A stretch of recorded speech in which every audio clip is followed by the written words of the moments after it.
What's going on, guys? Wow. It's a little graphic.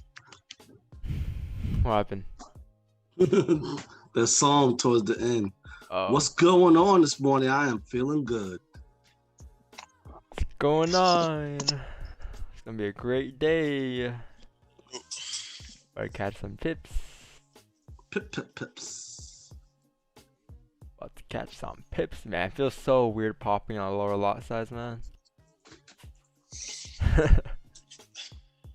Yeah, why would you lower your lot size, you trash ass trader? Iron Man FX gonna have a field day with that.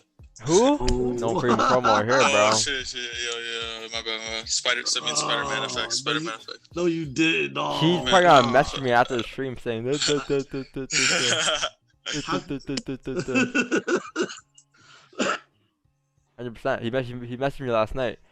Oh God. I did not even reply back, but like I don't know. He has an issue, bro. Like I haven't replied back for the past like probably a couple weeks here, and he has like an issue or something, man. Like I don't know what's wrong with him. I told you what's wrong with him. Weirdo. Alright, bro. So, GJ, I'm looking for support to be formed here in GJ for us to continue to go up. Because daily is bullish, guys. Daily candle is bullish. We did break the highs. I expect us to continue up today until 138, 230. That's my target for the day. Daily time frame is bullish though because weekly is bullish. Daily is bullish as well. Daily candle right currently is bearish, but think of it this way: this could be a low to be being created for us to continue up. But we don't know where the low is gonna be created yet. What we do know is that this is a minor support level, right? So we are forming support on a 1 hour time frame. If we do form support, high chance we could continue up from this level to kind of continue up, because this kind of could essentially flip bullish and tap this target for a day. So I'm gonna look for buys at the support, or if price breaks into this area. Either way, gonna be here at the support or above here. I think above here would be safer, but for the anticipation that we're gonna continue up, I'm gonna look for buys below here, right here. So maybe like the next 1 hour closure or next 15-minute closure here, but it looks pretty clean to go up here. If this support breaks, we'll probably come back further down. So probably the range down here or something.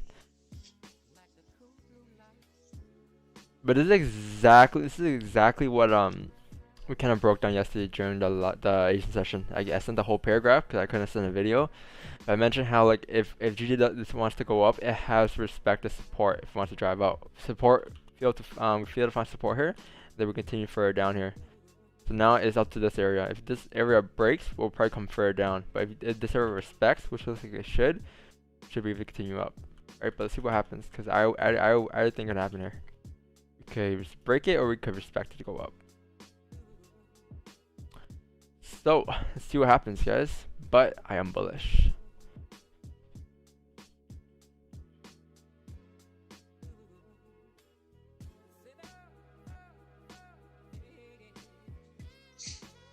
I rarely see this like weak bullish reject to the downside fat wick, reject to the upside fat wick.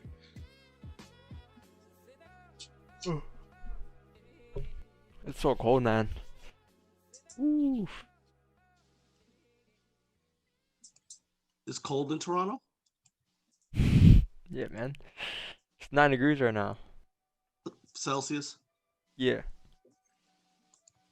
Man.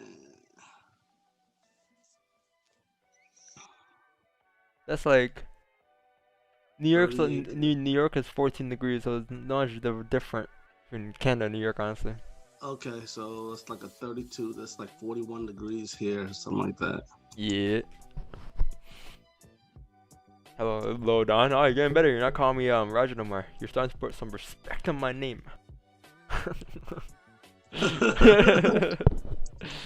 going on? What's going on, Raphael? He doesn't want to get the boot anymore. That's why Raphael's like, I got this guy over here is giving me some pips here. I gotta respect him a little bit. So let me call him by his name today. So I see that you're learning, Raphael. Because Brown, I think, was the one that was catching them every time.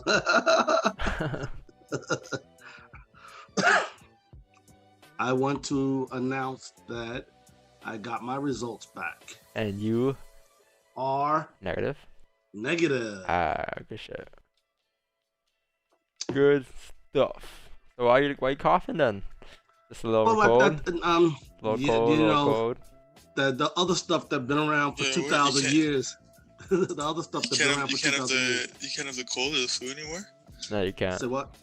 Oh yeah, you can't have the cold, the flu anymore. Anytime you cough, people start looking at you like, get off the train. Man, oh man, if this 15-minute closes at the support, it's gonna be very clean, guys. First, continue up. 30-minute already closed bullish, so technically we should be able to respect the slope if we want to drive up, right? But I'm gonna take attempts as the 15 closes bullish here. This one. Okay. Or you can get buys and above here. That'd be lovely. Let me look at this here.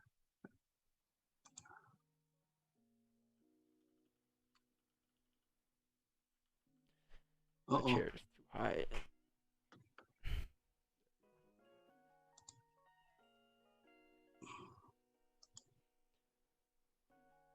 Perfect. 144. Bro, what's up? What's going on, man? How you doing? How has your day been, bro?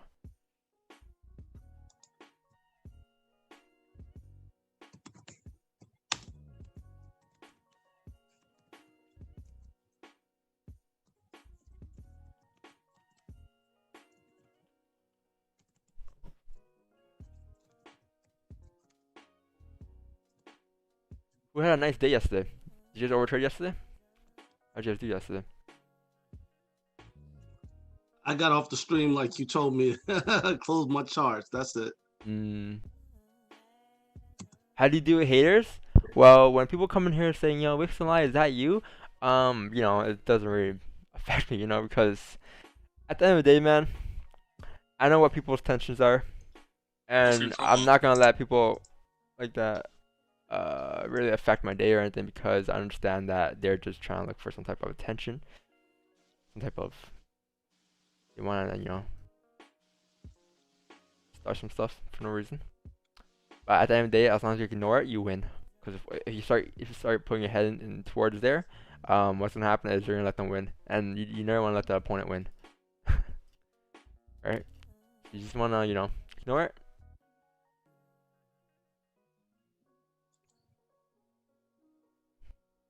Oh, I wasn't meant to respect you, bro. Trolling that guy named Raja. Well, you know, at least you know my you know. That's cool, bro. All love. It's all love. Me, I read it wrong. I'm like, wait, this guy's been here for like what, a week or a couple weeks here? I don't think he's trolling me, but let me just. I'm just use that as an example to show how you do with haters for a day. No, but like, you know, for real though, I want to talk about confidence because a lot of traders have a lot of issues with confidence, and I was gonna make a video about it on Instagram later. It's gonna be a quick video, but. Because, yo, how many times, guys, have you guys felt like you guys lost confidence because you guys, like, took, like, I don't know, like, you know how we take, like, 2-3 trades per day, right? And that's, like, your limit, right? Because after that, you're over trading. So, do you guys ever feel like sometimes when you guys go on, like, a little losing streak, like, a little, like, 2-3, little losing streak, you start to, like, lose that confidence? You start to doubt yourself? I was gonna make a video on to kind of help that. Because, yeah, confidence plays a huge role, man. Huge role. Because thing is, like, if you're losing, like, if you're on a little losing streak, you're gonna be scared to enter a couple trades, right? But think of it this way: as long as you're entering the same trades you'll enter on a regular basis, you know, those set plays that you have, as long as you enter the exact same trades, it doesn't matter. Because if you start to see a sell that you entered before in the past and you don't enter it, what's gonna happen is you're gonna have FOMO once you see the move play out and you didn't enter. So like that's something that probably gonna talk about later. But yeah, my hair is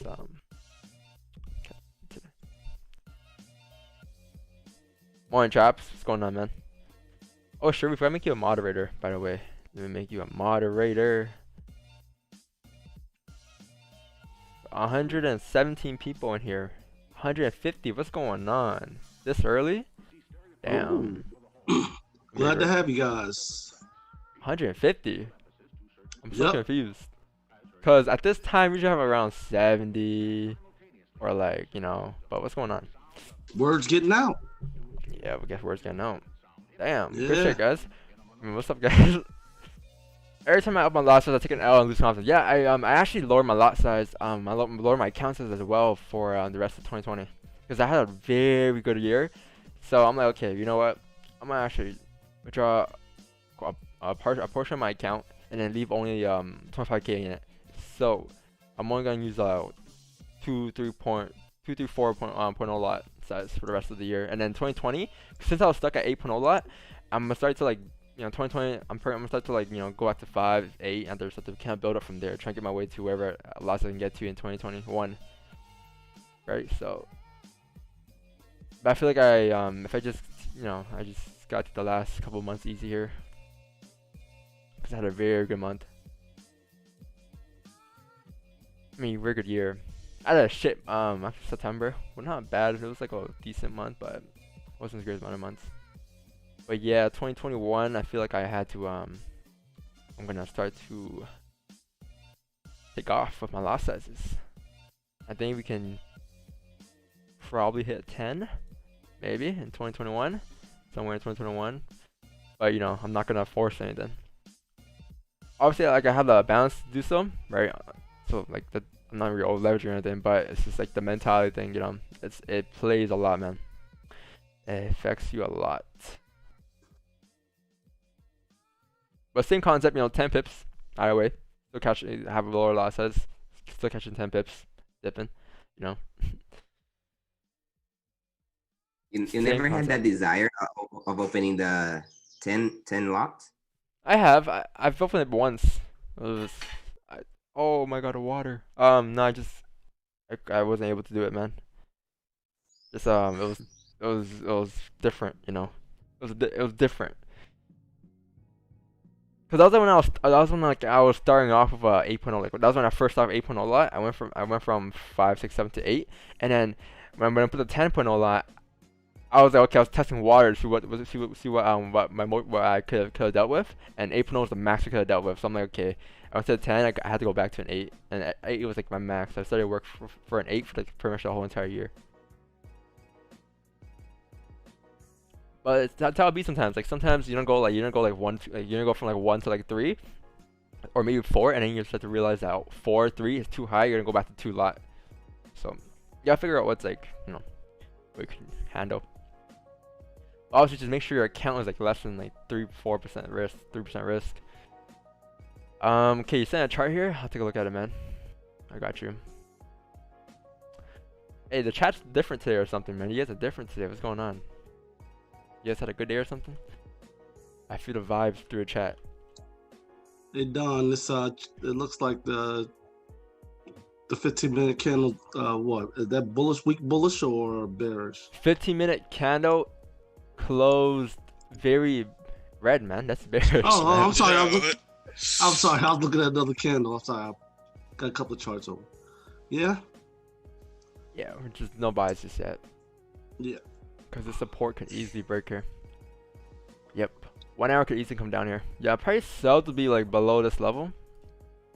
I'll say below this level for me. Below this level for me will be sells coming down to potentially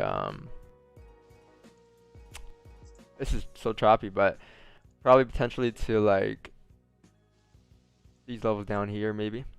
Nice little range you have here. But someone's in a chart. So you have GJ 1 hour time frame. So you're in a sell, or what are you in? Oh yeah, sell below there. That's what I just pretty much mentioned. Wow. Yeah, that makes sense. But I'll say before you have this on your chart, before you have a TP sell here, stop loss TP1, TP2, TP3, just make sure you wait until price actually gets there. You know, wait for candles to close, coming towards there. And when candles start to close, start coming towards there, you can then identify where your entry is, where your stop loss is. But because right now you're just predicting the future. Because you don't know how high your stop's going to be. You don't know where your entry's going to be. You don't know where your TV's going to be yet, right? So Wait till structure actually forms coming down to that level to look for sells. If that makes sense. Control FX, what losses did they start with? 0.01, man. 2 years ago, 0.01.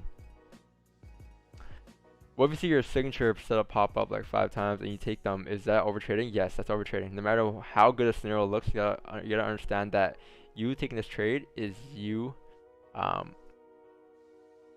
putting extra risk in your account. Alright. Yeah. I mean, everyone starts off with a 0.01, man, but it's not like I went from a 0.01 to 8.0, you know. It's not like I went from a 0.01 to like 4.0 to a 3.0. I went from a 0.01 to like a 0.10, you know, to 0.15, 0.20, 0.40, you know, eventually built my way up. The first lot size is going to be hard though, you know, because that account size is not going to be that high, so you're going to, you know, deal with like a smaller lot size. If this hourly closes bullish and like the 15-minute closes above the range, Yeah. 30-minute closes bullish, Yeah, sell stuff? You're going to have. Execute a buy. Oh. Oh, it's not on here, that's why? Oh, I see. Makes sense.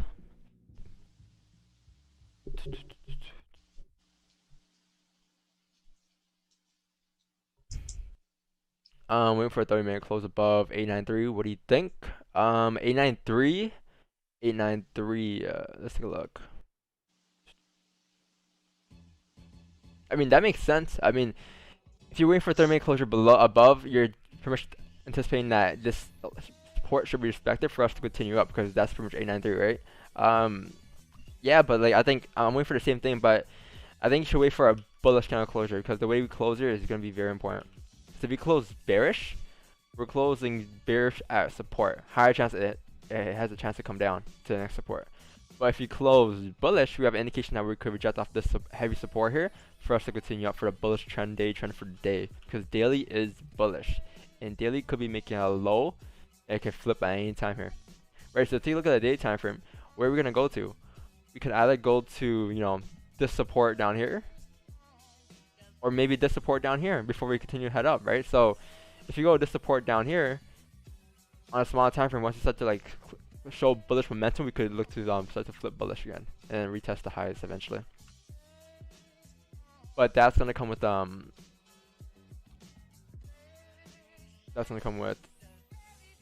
gonna take some time.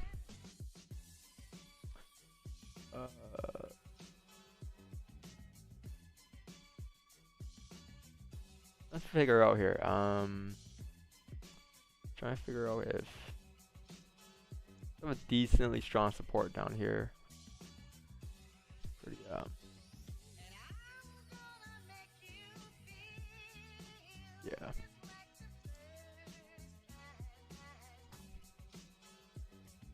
Yeah, this support breaks will probably head down to the next zone, next level, which is gonna be like here. That's like a 20 pip range. You can probably catch like 10 pips out of that range.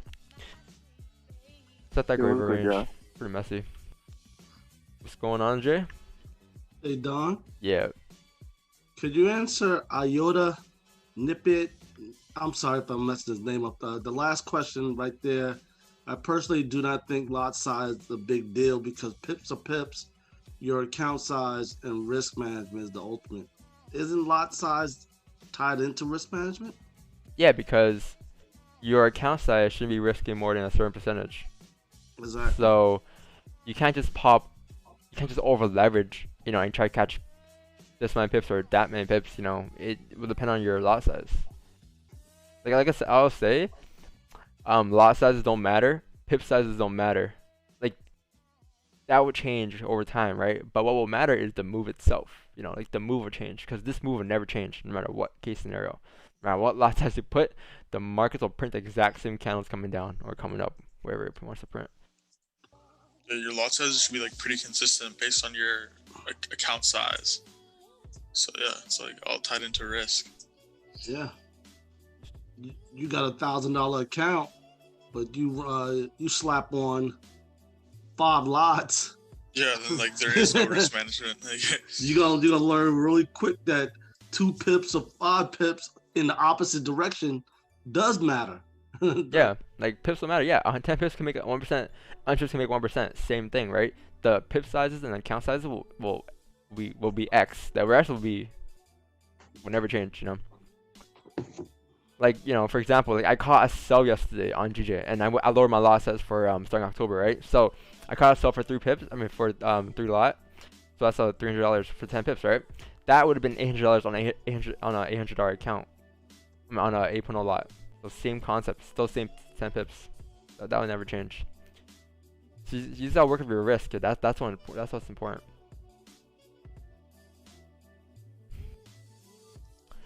If I was trying to break a 30-minute low, 30-minute lows, yeah, that makes sense because that low is your current support, right? So if your current support is current holding off of this bullish candle closure as support, once we break that low, we're breaking structure, we should be able to continue down here to the next level, which is going to be like 136, 700 levels.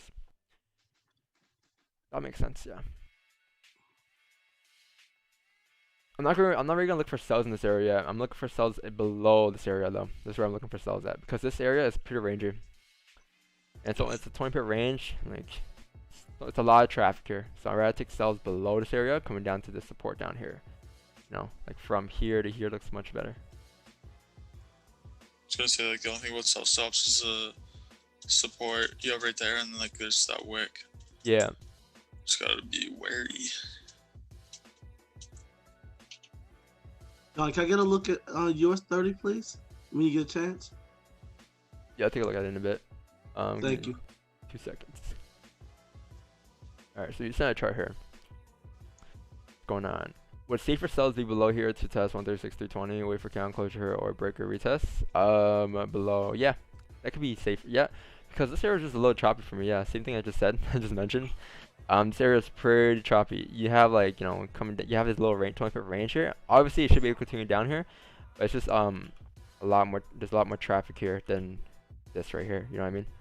You have a lot of wicks here. You have a lot of rejections here. You have this whole entire area of just messiness. Below here, you just have clean traffic candle coming down. So I'd rather take sells below here than below there.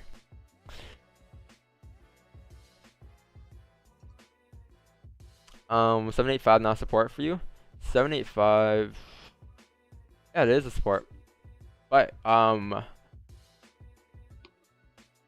not gonna mark up support here because I'm not like taking any sells below here because like on a 1 hour time frame that makes sense for support to be formed there, right? But 30-minute time frame, 15-minute time frame, the support's all the way down here, so I'm just gonna wait for a sell below this entire area. You know. Yeah, I think if we get a closure below, I would rather just like look for a fake out or something, rather than look for a sell to fill the range. Because this range is extremely choppy. How could you have caught that sell? Which sell? During Asian? During Asian, I mentioned how, because we were obviously bullish, right? So it was like around this area, around here. I'm like, okay. Take a look at this. What do you have formed here? You have a resistance formed and you have a support formed. So what do you need in order for price to continue to go up? We need a support formed here for us to continue going up. If the support breaks, we'll probably come back down to range. Meaning this is a fake out up to go down back into range, right? So then as candle started to close bearish, I took sells as a 15 closed bearish back in range. Right there. This is my sell entries, I think, around here. I think. Yeah, and then we took sells coming down to that target right there. Took like 10 pips on the sell. Like a nice, literally 10 pips on the dot. So yeah, that was how the sell was caught. And I'm like, I mentioned it on the analysis as well, how if this support breaks, we'll probably pop down to this level. And then, because it needs to have a retest, right? Because price is bullish. Price needs to retest some area for it to go up. Price failed to retest this area, failed to break support, came further down to the next support. So it's like, so Don, look at GJ. Yeah, let's take a look here. What happened? Came down? I'm guessing it came down. Oh, yeah, it came down. Yeah, because as it broke that low, yeah, that made sense. Yeah. Well, it had to have been news or something. Let's take a look. What's going on? Wow, what a clean setup. Let's see. If we were to sell stops, that would have been a nice 14 pip stops for a nice 18 pip It's gonna pull back up though. Yeah, it's gonna pull back up. It's probably gonna close above this range here. Let's see. Wow, some early volume here. What happened though? How did I say I tried? Never done it before. Check the link check the description down below. I'll show you how. There's no recent news. Maybe something soon. The market makers. Don made a call. Yeah, whoever had sell stops. If you guys have sell stops on this candle here, congrats. I'm guessing you took the profit right here. Stop loss is right here. Makes sense. Okay, looks like everything just turned red because I was looking at a couple of pairs and now everything's red. 50 That's not pips good. candle. Damn, how's US 30 going? Not much. Gold, not much. It was only a pound. What happened to the pound? Let's take a look. It's gonna pop up here in a couple minutes here. A minute or two, it should pop up. Wow, who caught those sells, man? Happened too fast. It's kind of annoying. I wish that Yeah, hopefully it doesn't there. like fill this range right now. If this range here was a bit less messy, I would have taken sell stops here. But Yeah. because this is a trade we always take, right? You know, current candle, stop loss, TP here. But it's like, this is so trafficy there. Wasn't a G just sell, but TP got hit only 20 pips on that drop. That's fine. Only 20 pips, man. That's a good amount of pips, man. Yep, it's a good amount of pips. Only. Some sell stops probably would have got slipped there too. Yep. Really? So that's what happens sometimes when there's like news.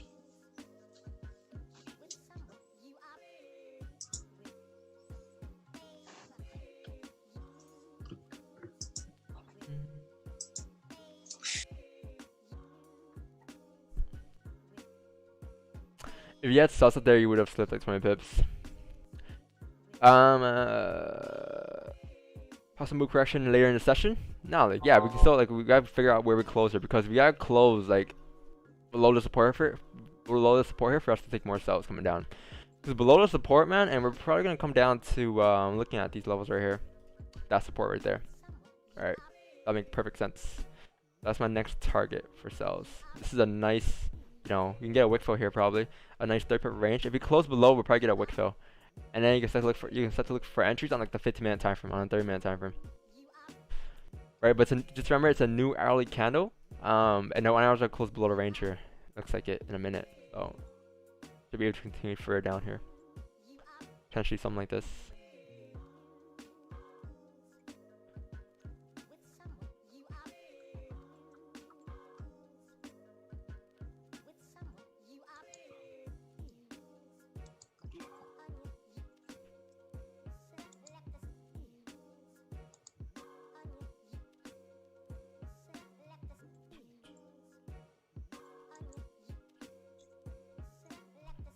EU to ignore October 6th. Oh, wow. Let's take a look. What is it? What is it? Nothing has popped up yet.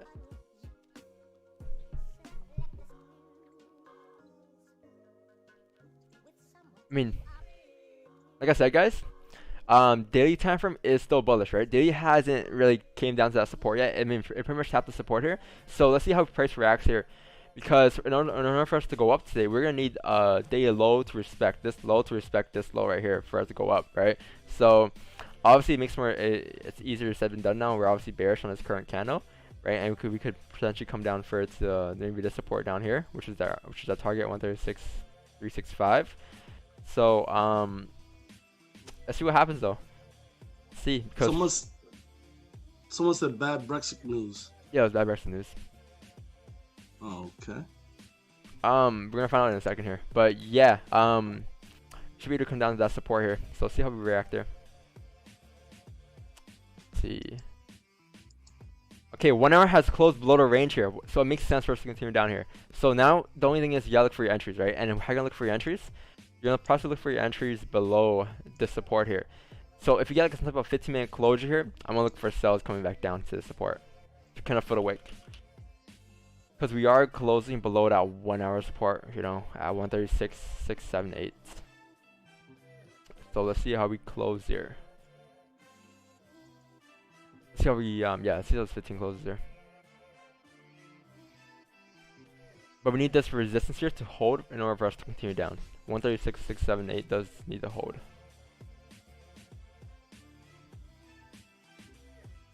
If you guys are enjoying the stream so far, leave a like. Subscribe if you haven't. Appreciate it. Okay, so I'm sending a chart. Can you take a look at this EJ pair and some thoughts on possible trade where would be a good entry? Yes, I could take a look at it, man.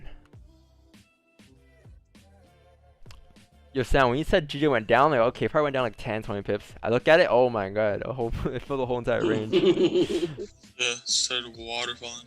Looking at the 4 hours, seems like the price made a retest on the daily support and is pushing up higher to retest the previous high. Ideally break above previous daily level. Yes. To the market. The mark no trade zone because looking at the left, I think it's a bit messy and the move going to be that clean. So I look forward for taking a break and a retest in it. No, I believe your buy. Yeah, I believe your buys here would be in this area, above here, as you come back into range. As if you come back into range here, look for buys, kind of go back up, kind of fill the range because this is a fake out. You have like a little range here. You then have a breakout to the downside, and you have price coming back up in the range here. So if this is a fake out, high probability will continue up here. 85 chance we will continue up to fill the range, and a 75 chance we will continue up further if we do break this resistance later. My focus here would be buys, obviously, right? Coming up in the range. So target would be like 124.679 for Euro JPY. Okay, resistance has been tapped there. Let's see how we react there. If we close bullish here, and the next 15-minute candle starts to come down and break the lows, I will take sell stops coming down in this scenario. Alright, so let's see how we close here. This can also be a retest for price to continue down though.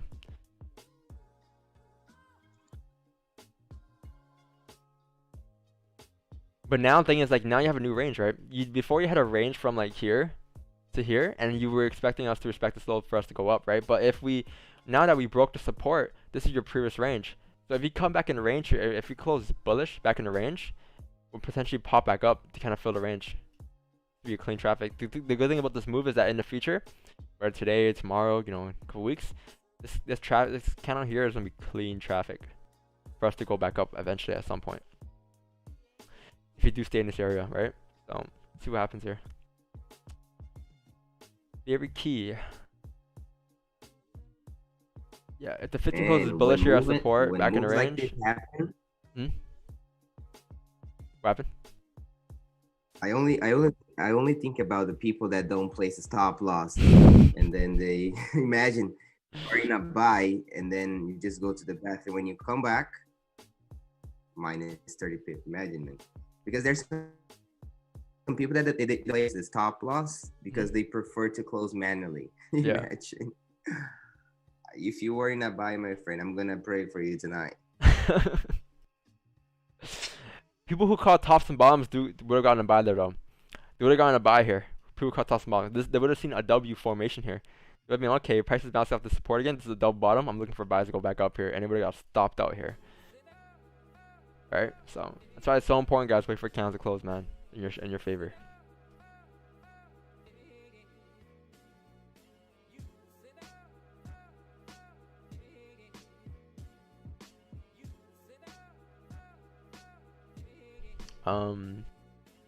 Somebody sent a chart. Nice. We're gonna buy paper tonight. Enter sells for a 10 pip wick fill on 1 hour candle as soon as 15 candle turn bearish. This was the first 15-minute candle of new hour 5 AM Eastern. Ooh, nice. Yeah, this is a nice trade, man. You pretty much wait for a range to be formed, right? You waited for a nice support and then a resistance. Once that was formed, you entered off as price closed bearish at resistance, confirming that resistance was formed. Lost above candle high, took it down to fill the range here. This is very clean, man. Very nice chart. Lovely chart. Yeah, that's a good trade. Going for a retest for a drop. Yep, this could be the retest, right? But wait for a closure here. See how it closes. About not looking at the charts, man. But guys, I think we figured out what happened here, right? Even to ignore October 15 Brexit deadline, betting UK will back down. The pound shit itself here.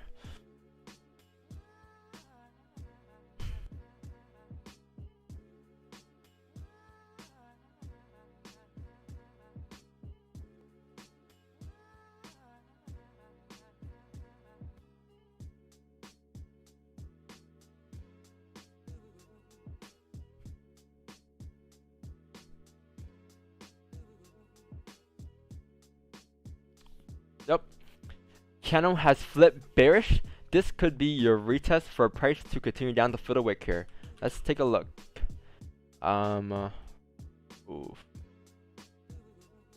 Decent range here. I'm gonna wait for a closure here though. With experience, this has a very high chance of continuing down here. Very high chance. The query wick was created, made a high, retest the highs, close below the range here. Because technically we shouldn't break this high if you want to continue down here, right? This kind of only went down up to this half here, and flipping bearish here. So this is a new low. Price should be able to continue down here if it respects this high. But wait for a candle closer for your entries.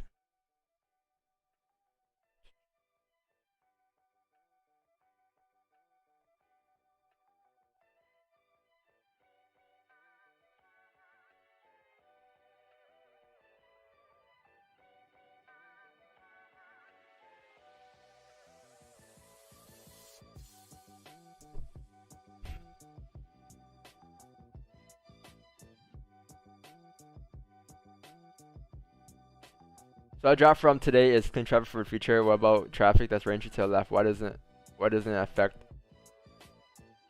Why does it have effect anymore? Because this range here was like clean traffic to the left here. Like for example yesterday you had a push going up here. This affected today. We came down for the exact. This is clean traffic coming back down here, right? We mirrored the exact same scenario.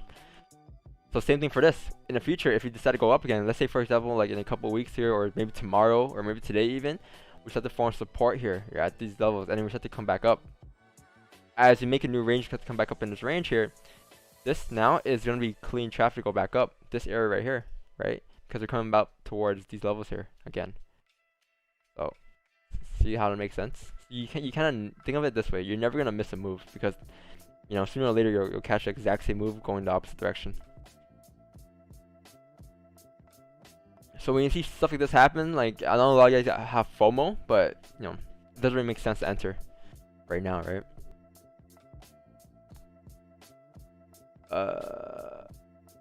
What if the candle is bullish below the zone? If the candle is bullish below the zone, it will mean that we're still below support. High chance if the next candle decides to come down and break that support, we'll continue further down here to the support. So in that case, I'll have sell stops. Right, because we're still below support. I'll have sell stops below the bullish candle closure. Because if we break that bullish candle closure, we're breaking support and we're breaking structure to continue coming down. So like, if we close like this, I have sell stops below this candle low to come down. Alright, because if you take a buy here, if you take a sell here on this candle opening, this candle here could be the opposite. This kind of could be a support being created for us to continue going up, right? But if you're taking sell stops here, we're taking a bet against the structure here. So we're taking, it's like if you don't respect this low, we're going to continue coming down as we're breaking structure. And then you can expect GJ to continue to come down to the support down here with sell stops, right? That's if we close bullish.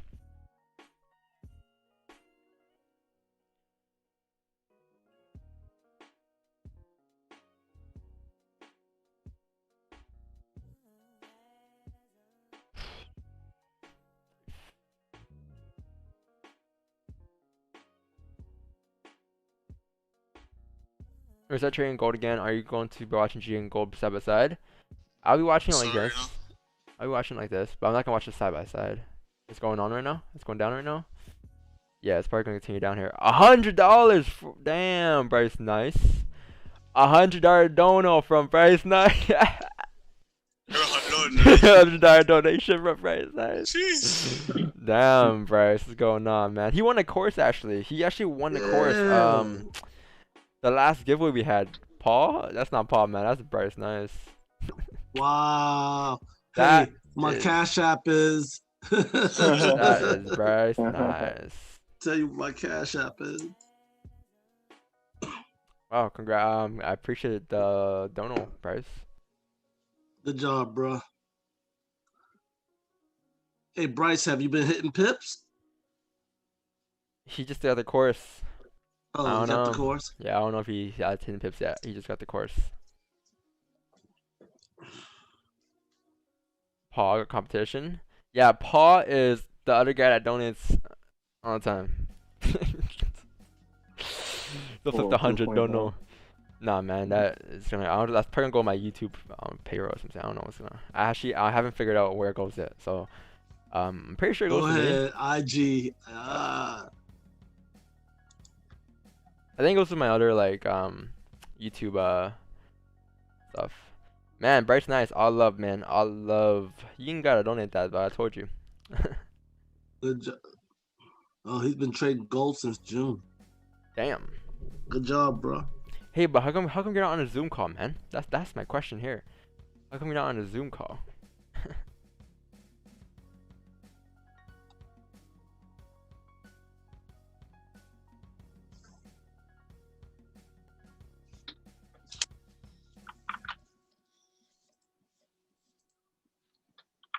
You know, top donator of the day on the screen. There it is. Top donated of the day. Wow. Uh-oh, who got in? Who got in the cell? Who got in the cell here? Somebody got in. Who got in the cell here? I got I him. was in a cell. You got in right Somebody here said- on a candle flip? No, I was in on a 5-minute cell stop. Oh shit. Oh nice. Yeah, Perfect. Me too, Sam. Same idea. Are you still in it? Yeah, still in. Oh shit, that hit my entry. Enrique. Yeah, I didn't say because it's risky, man. 5 minutes and after news, I you know. I should just wait for 15. Yeah, 15 close in 2 minutes here. So if you could potentially get Yeah. a closure here, you can look to come down here. You know, 1 hour close below support, 30 minute close below support, the first 15 closes bearish below the support here. You can look for sells on this candle.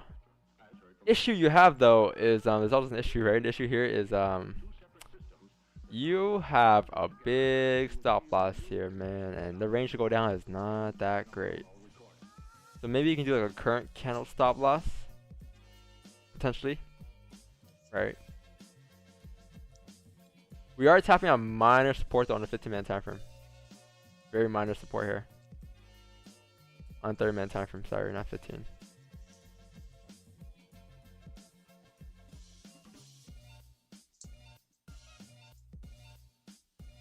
I think Bryce Nice in the last giveaway, he's like, before like the giveaway, he's like, yeah, if I win a giveaway today, I'm gonna donate $100. I think he said that or something.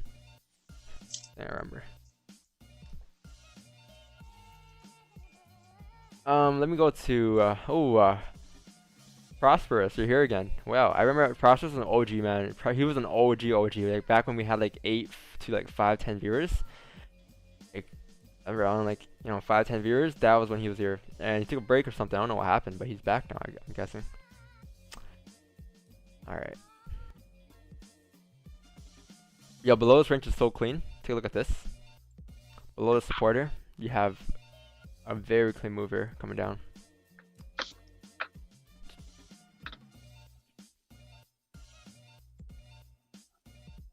Yeah, that's a very strong support. I haven't really, I didn't really figure that out until now. Just figured that out here. 15 close bearish here at support. No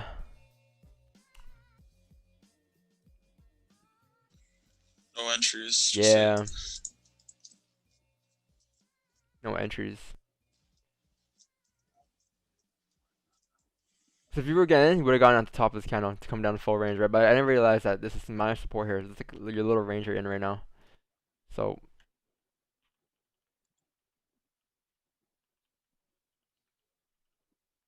this is your new range. I want to see how we close here. Yeah. Show this chart. I got you, man.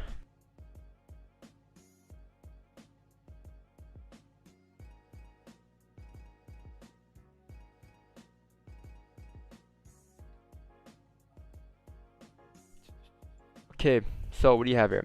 1 broke support with a big wick. Okay. 2 took a short at the count flip for a wick fill. Nice. Almost 10 pips and went back up and hit my break even. That's fine. I mean, it made sense, right? Because what happened here was price made a high, price made a low. Your stop loss price move to break even perfectly matched with this high.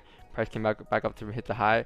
It made sense. What were mistakes and what could I have done better and how could you approach this? Nothing. You maybe could adjust your entry let's take a look. That's a 1 hour time frame. That was a 1 hour time frame about right here, right? So your TP was down here on the wick fill, but just remember, before you got in a trade, this candle didn't close yet. When this candle closed, look how it closed with no bottom wick. It had no range to go down.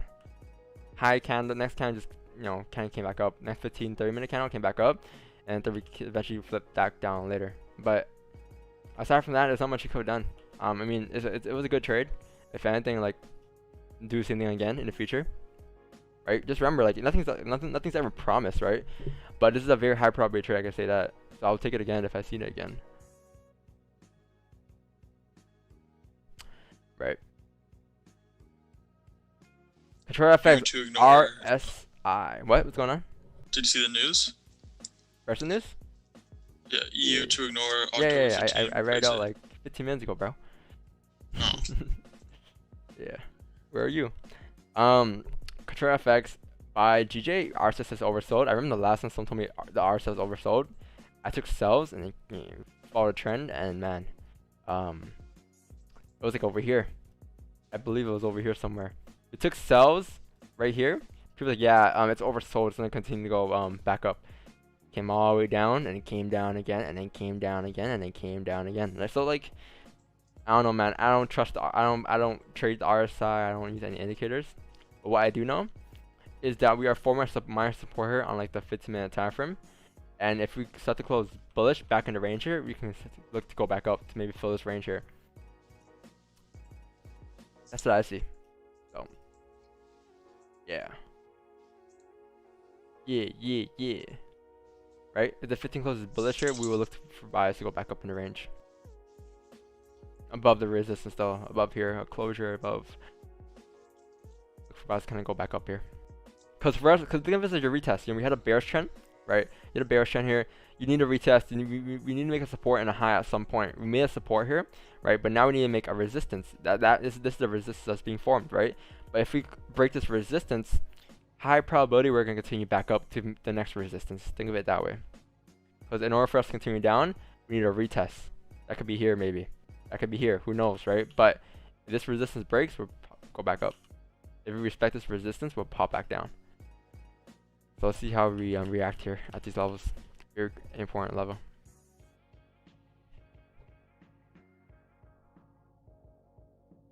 I put a stop loss at 136, 369. Ouch! If it hits 369. I mean, you better pray for that not to hit, because this account could continue to come down here. I don't know how that stop loss is gonna be valid, man. I mean, because I think you can move your stops at least up to this candle high or something. Because if price breaks this, it's gonna come down to this. If price breaks this low, you have clean traffic coming down to this area. So why would you want to put your stop loss down here when you know that price will have clean traffic to come down? The price would break this low here. Let's put your stop loss here, man. The stop loss doesn't need to be here. You're risking extra pips here for no reason at all. You're losing pips for no reason, man.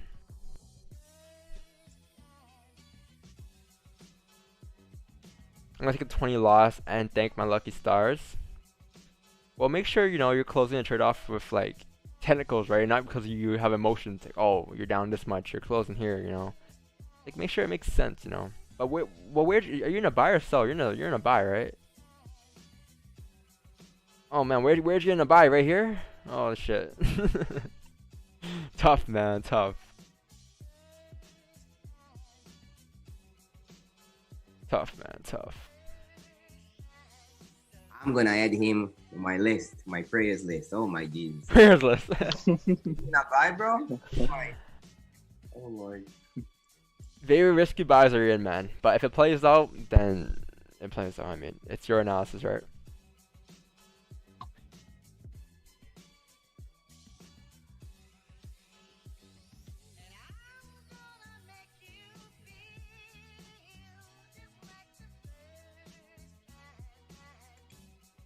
Oh yeah, Bryce told me about that. There's a broker out there, start with 2K and up 10K, but I would trade with 500 at a time and reset. It should be up more, but I didn't. I feel like you should just grow that account, man. Just grow that account, but just consistently withdraw every couple of weeks, every month, minimum. Like I talked to you about on Instagram. So like what you do is you like grow that account from like, you know, for example, you have a $500 account. Let's say you grow to like $700, right? So about 30% growth, 30% account growth, right? 500, 700 in a month. That's not bad. You could potentially then withdraw like maybe of the $200 profit that you made from that $500 account. You could potentially withdraw like, you know, maybe $50. You know, a quarter of that. So then you can use the $50 to buy whatever, buy food, buy lunch. So you can make it feel real, you know. But if you never withdraw, I mean, I'm talking about this because you want to grow your account, right? So, I mean, yeah, just you know, make profits and then just withdraw small amounts at a time. You don't gotta withdraw half the account. You don't gotta withdraw a majority of the account. Just withdraw like a small percentage, 10%, you know, 20%, whatever it is. And then as set to go up, your withdrawals will be bigger, and that's how you're gonna kind of grow as a trader. But if you're just resetting your account every time, you're gonna be stuck there forever, man. That 500 level. So preferably, I'd rather just grow my account from like this to that. You know. I mean, if you're profitable, then if you say you've been doing consistently, you might as well just throw in like the entire account and just take whatever trades with that risk, 3% risk with that account.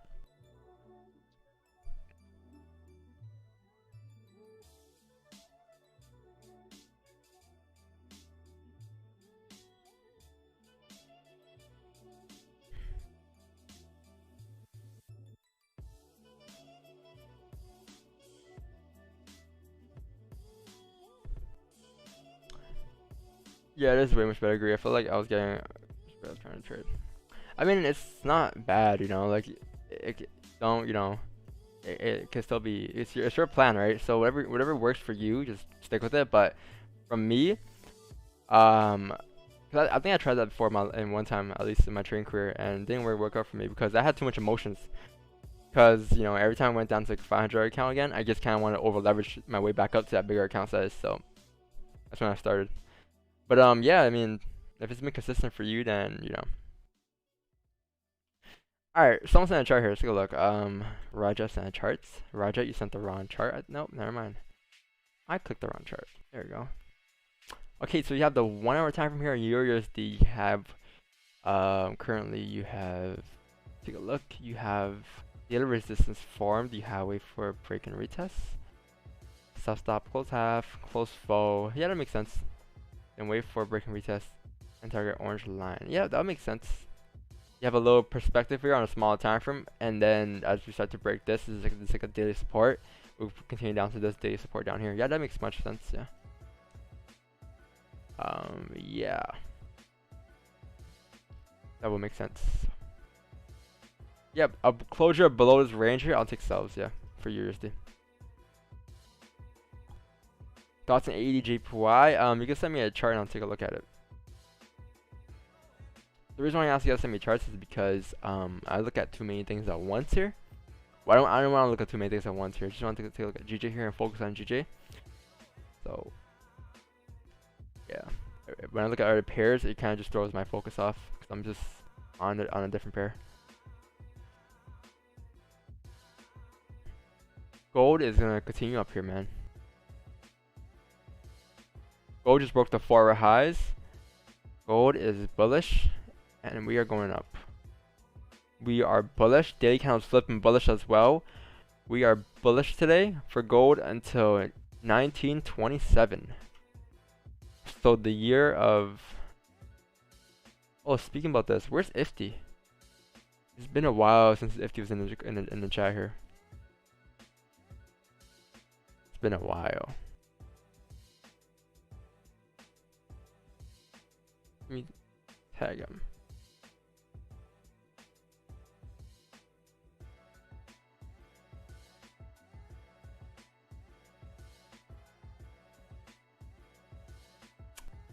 That's all I was hoping, but it was a hope, not smart. Yeah, man. When you're hoping in a trade, you shouldn't be in a trade, man. You learn your lesson, right? Right? You learn your lesson, right?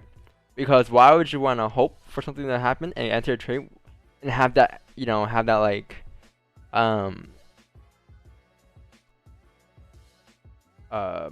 have a thing in the back of your head telling you that this could not potentially play out because this trade was just based off of your hopes and not technicals, right?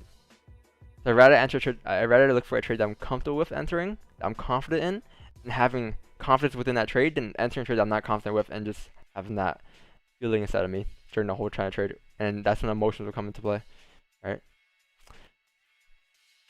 Why did you choose GJ for your pair? Because it's not too slow and it's not too fast, and it's just like the perfect volatility. It's like the 3 bears is just right. Yeah, and like also another thing, like, it's like you don't gotta focus on too many pairs, man. Because too many things. Because GJ, the only thing that's open right now is the pound, right? It's GJ, right? So GJ, the pound is open and the yen is closed right now, right? So you don't gotta focus on GJ. Whereas if you're trading like Euro USD, you gotta focus on both of the pairs right now. Or like USD CAD, you gotta focus on the dollar and the Canadian dollar, right? So I'd rather just focus on one pair, the pound.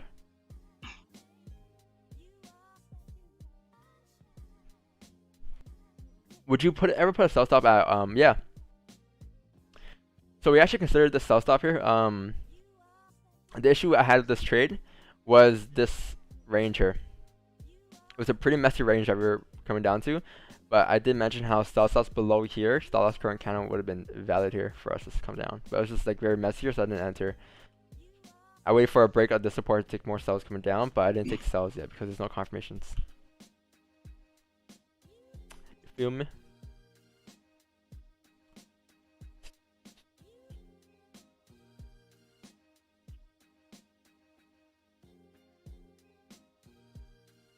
Okay, so 15's gonna close in the range here, I believe.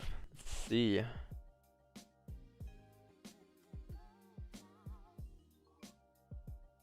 You're right, Don. Gold is moving up. Yeah, gold's moving up towards 1927 today, easily. Easily.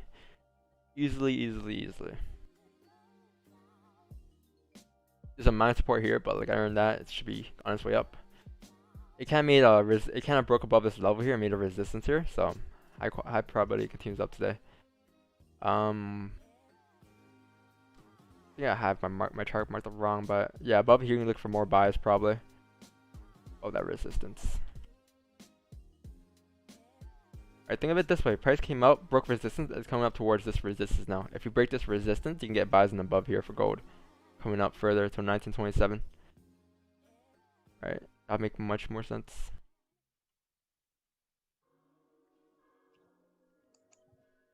Oh shoot. What's going on? I made a mistake. I was looking at it. Oh, whoo. I was looking at gold and my one click made a mistake and hit the button for a buy limit, and I was like, whoa, I didn't want to do that. There goes your trade. No. It didn't touch it and I got out. Oh, there goes your trade. I'm joking.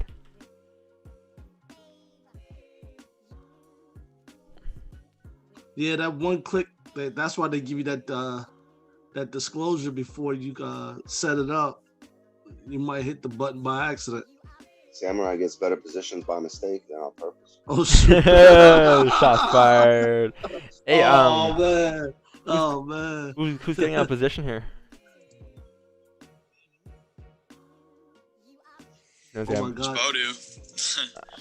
I was about to, but 15-minute close. Stops are way too big here, man. Like it's not like even if I force a trade here, it's too big because like it's a good trade, but it's like a 22 pip stops like minimum for this trade, and you're gonna have like a 15 pip range to go up. So it's like unless you use the current candle high here on 15-minute candle. That makes sense. 5-minute. Nah, I can't, man. It's too 5 minutes too weak, man. I'm saying like that's like the minimum stops you have. Oh, 5 minute? Nah, I can never. I think I can never trust the 5 minute stops. I can trust the 15. I can use that, but 5 minute stops? It breaks majority of times. It just continues the trend, man. It's so fucked. Like 5 minutes always breaking structure. Like look at this over here, especially.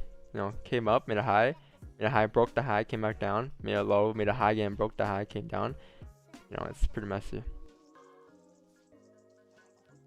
Like if I trail my stops, that's different, but I think 5 minute stops are a bit too aggressive. You can get on a flip. I mean, current candle. How is that? Isn't that more? That's more risky. If you have your stops like current candle and 5 minute stops. No, because this is a current 15-minute candle. This like for example, like now that we made a high, this 30-minute candle is technically your new low. Pressure breaks low if it wants to continue to drive up. Like whereas if you have the 5-minute time frame, we will continue to break highs and lows, and it will still follow the 15-minute, 30-minute trend. Because 30 minutes is overall just safer time frame. But see, okay, I mean, but like that's like having your stop loss at the current candle is more risky than having it at the 5-minute low, like right now. Yeah, but what do you mean? Like the current 5-minute low? Or previous 15-minute low? Are you talking about the current candle? Like you're saying like current candle? Like I mean, I'm talking about in general. Like in general, like 5 minutes is never like start off in 5 minutes. I agree. But like having it, I like taking it once the candle flips and having it below the current candle is way more risky than having it below the 5-minute. Well, it depends on what scenario. Like in this scenario, like the 5-minute time frame candle, the previous 5 minute is gonna be all the way down here, at the 15-minute support, pretty much. So it's like, in this case, it's pretty valid. I mean, it shouldn't break that low, but like, on something like in this scenario, for like buys above like the candle high here, if we're breaking highs here, this is your new 30-minute low. Like it transitions from here to here now, so it pretty much goes up from here. Pressure with respect to this low wants to drive up as we're breaking this high. This is how I view it. Because it's a 30-minute, it's not like a 5-minute. Yeah, I think that. I don't know. I think the current candle is like usually like very risky. So it can always like break the low and then break the high again. It's not like any candle close, right? Yeah. I mean, yeah, that makes sense as well. 15 closed bullish. Yeah, 15 is closed bullish here. No top wick and bottom wick. Taking a trade would be risky. 15. Yeah, I mean, but 30 minutes still open. I mean, I can't see what happens here.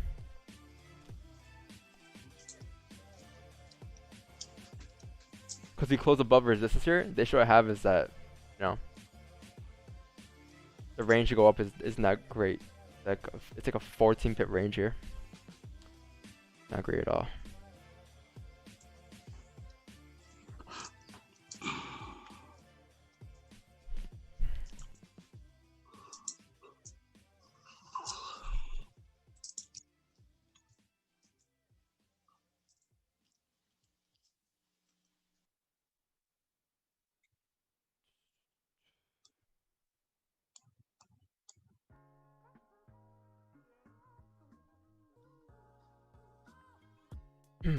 Okay.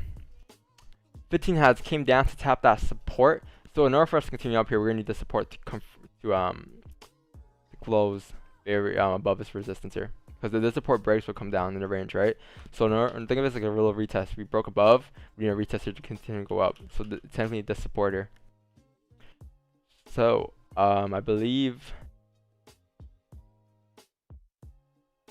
if you get like a 15 closure bearish here, I will have biceps above here.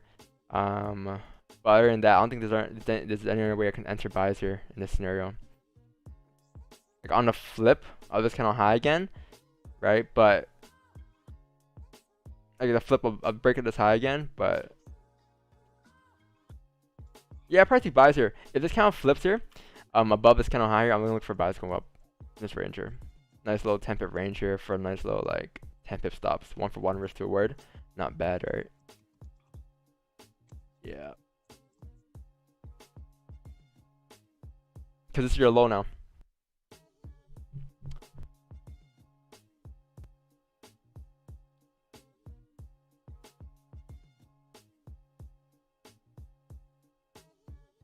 Do you support and resistance levels to stop instead of previous candle? I do that a lot for ghost and trades. No.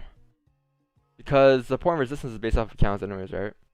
Like for example, if gold wants to go up now, like technically your support was confirmed down here.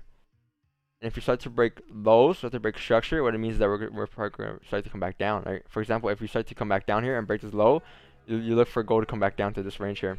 Because we're breaking this supporter, this candle structure. Like structure has, like candles have a lot more details than just like drawing support and resistance. And putting your stop loss above or below. It just makes more sense. You also have a tighter stop loss as well.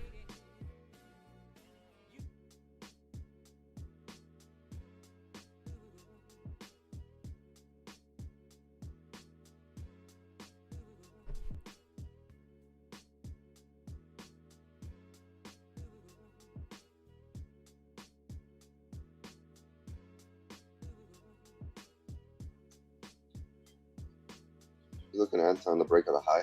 Yeah. Because we made a low here. And we pretty much, that was just the low for us to continue to go up. So once you flip bullish here, break the highs, looks like it's gonna be clean traffic to go up here. This trade's a bit different. A bit different. Something new, right?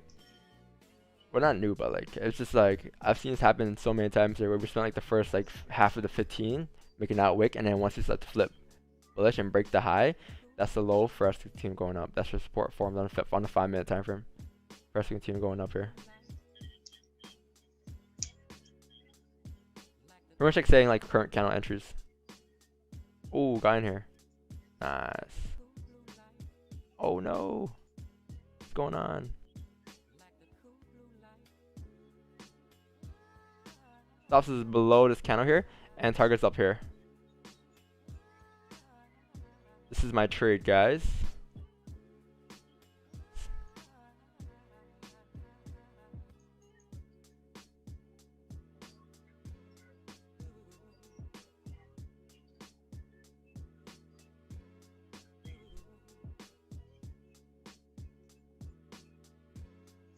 Trying to figure out I wanna. Okay.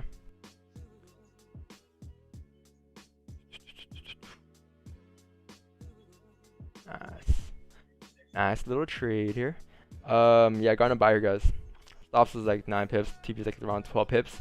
Gonna buy is pretty much as like we made a low here, and we made this your support that was formed, and now we should be able to continue up clean traffic as we're breaking these highs here. This him going up. Lower range we have here. I'm not gonna attempt any runners for the trade. I'm just gonna take profit at these levels here. But yeah. I mean, you can attempt a runner actually, but I'm probably gonna wait for a closure above this resistance to enter more buys. Right, that makes sense.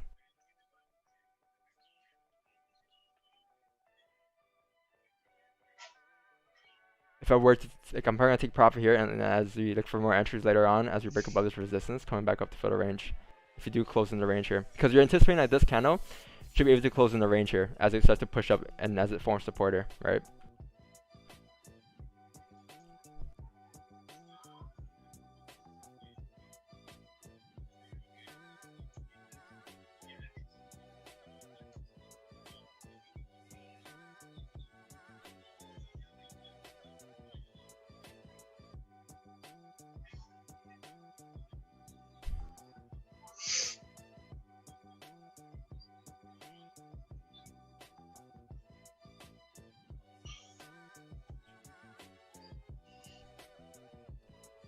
What about VIP? You know, man. This trade here, when I entered it, it was already pushed up, so like there wasn't much range anymore to go up. Like it was too late to kind of type it in, you know. So, I will reward you guys with a signal after the stream of anything, and a couple more. So don't worry about it.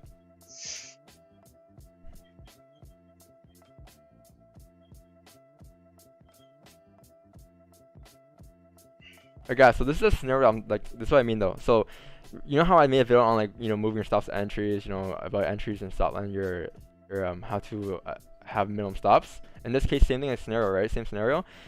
If you were to enter on the opening of this candle here and have your stop loss below here, you would now be able to move your stop loss up to this candle low as you broke this high. So think of it this way: if you can't enter the same trade again, then like think of it this way: if you were to enter the same trade again in this scenario as of right now, wherever your stop loss would be, so my stop loss would be as I entered here, right? So if I were to enter it back here, I would have moved my stop loss from here all the way up to here now. So pretty much would have saved this many pips, if that makes sense, right? Because price shouldn't break this low here if it wants to continue to drive up, as support has been formed there. Okay, 5 pips in profit here. See what happens. Should be able to go up here to target easily. Easily should be able to come up to this level. Above here, which is clean traffic. Alright. Wait, when you're talking earlier, did you mean like you meant once it broke the high, or when the candle flips? No, like Yeah, because I feel like your entry is like a good pip or two before mine. what's that? No, I thought you were talking about I thought you were saying like it's less risky to take an entry like once the candle flips and just use a low of that candle. But you're talking about like compared to like I was just compared to the 5-minute time frame. Like when it's kind of like made a low here and then once it flipped bullish, like I wrap up my stops below there, then trust like a 5-minute low. That's how I meant. Okay. Yeah. Why? You still thinking about it? No, because I was just like, I didn't know if I fully understood you, but yeah. Oh.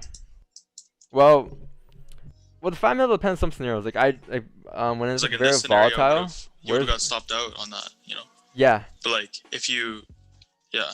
Well, in this scenario, it makes sense.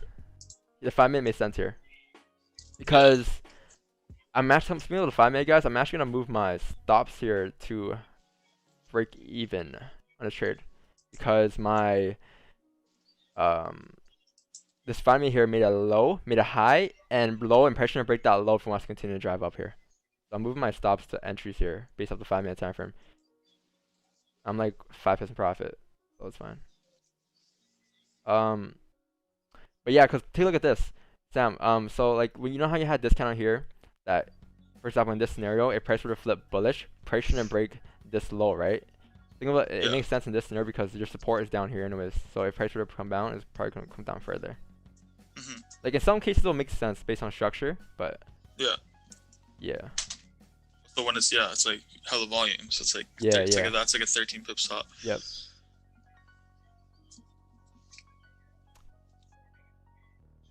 Yeah, guys, but I'm moving my stops to pretty much entry because the 5-minute has created a high, and since because this trade was a bit more aggressive than usual, it was a bit like a little. You guys might see, oh, this is a different trade today. Yeah, it's a different trade today. It's a bit odd. I'm trying something new here, but I'm gonna adjust my stop loss here off the 5-minute time from here as we made a high here, right? Because the 5-minute, take a look, we have no traffic here, no traffic go up here, so we should easily be able to come up. But if price were to come back and flip bearish, high probability it will come back down because this move right here, if you take a look at this move, if I were to block this out, this will be the WAP move that we always talk about, right? The WAP move. Pretty much. I said entry and it took me out. Ooh. Yeah, I moved to like 130. Yeah, you might have had a later entry than me. I had about a pip and a half later. Let's see, I'm gonna. Damn, that's hit your entry? Yeah. Oh, closing here actually. 10 pips on the dot. Hey, let's get it, guys. Yeah, 300. I made, let's say 3.0 lot, 290 on the dot. Yep. 284 to be exact, but 9 pips, that's fine. I'll say 9 pips for a trade. But yeah, guys. Continue out. It's gonna continue up. Got 4 trades for the week, all 4 break evens. That's fine. Crazy. That's fucking crazy. It's a waste of time.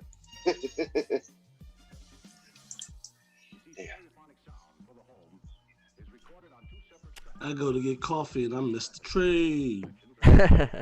Yeah, guys, I know this trade is a bit different. You guys can't lie, right? This trade is a bit different than my other trades, right? I've seen you take it before. You seen you trade it before? Really? Yeah. I think this is I've seen you look at it and not take it. Yeah. Okay. Yeah. Yeah. I mean, it's a little new, but I got the way I adjust my stops for this trade was based off the 5-minute because it was a bit more aggressive entries. Because technically, I should have entered on the Because technically it was a trade that we entered before, but it was just a different version of it, right? For example, I would have entered on the opening of this candle, stop loss below this candle here, TP up here. But I said how the range to go up here, if you put your stop loss below here, is not that great. It's like a 15 pip range, right? So if I were to enter on a break of this high, and put my stops below the current candle, this would have made more sense because my stops would have been much smaller than my targeted level, my area, right? So in this case, that would have made much more sense.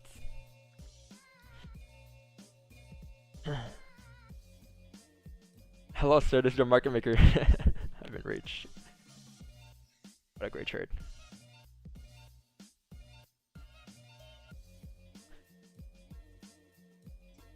I mean, yeah, that's a pretty clean trade. This requires a lot of experience, though. Trades like this requires a lot of experience, though. Yeah, pretty mad at myself. Not gonna lie. Pretty mad at yourself? Yeah, I was just looking at this 15, and it's had no top wick, and you're thinking of bringing stop loss century. I'm like, yeah, it makes sense because if it flips, it goes the other way. Yeah. Yeah. Yeah. And my magic keys, when I put stop at break even, it brings it to 1 pip in profit. Mhm. So I'm already like a pip and a half behind you, plus another pip in profit, plus spread. Just, as soon as I clicked it, it closed the trade. As soon as I clicked stops at even, closed it. But this one closed with no wick either, did it? This one closed with a wick. Am I a wick? It's trading at 11:44, so it's 7:44. Wait, no.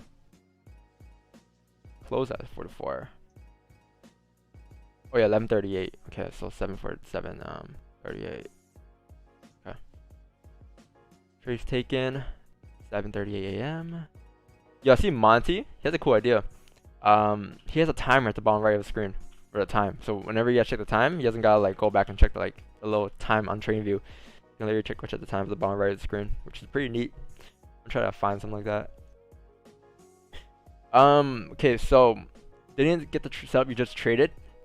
Can you run it over again, Don? Sure, I could, but it's gonna require a lot more experience to enter trades like this, you know, because okay, so technically this is what happened. This is the play in general. So for us, we had a downtrend, right? But for us to continue to go back down, we need a support to be created. We needed a retest to go back down, right? So where that retest could have been formed, where could have been that retest?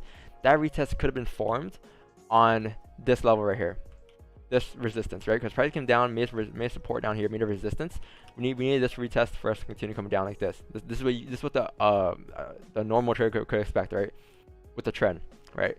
But as we broke resistance, because think of it this way: once we form like that 15-minute support and that resistance. So for example, in this case, form support here, then we form resistance. We need this resistance to hold in order for us to continue to go down, right? But as this candle here closed above resistance here, it's breaking resistance now. So take a look at the 30-minute time frame. 30-minute time frame is now closed back in the range, in the previous range. So if it's closing back in the range now, remember how earlier I said how this candle is going to be used as a mirror candle to go back up? Look what happened here. Price made support, and price is now coming back up in the range to fill this range.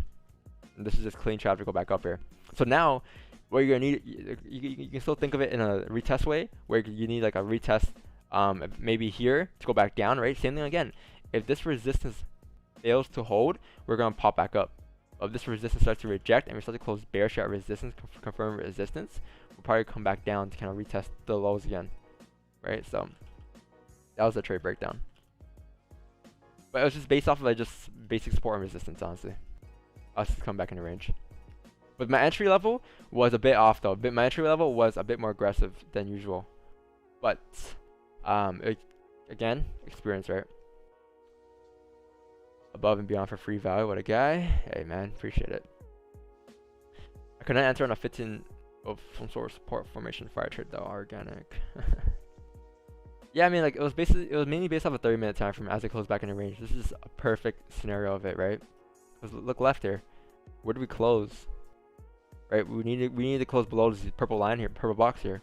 We closed above it, and then we had the retest here to go up. But once that support was found, I wait for buys above here to go up.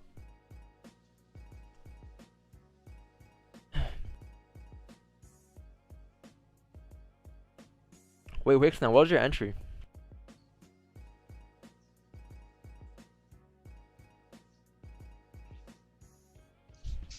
I'm gonna post it right now in the group. I bet.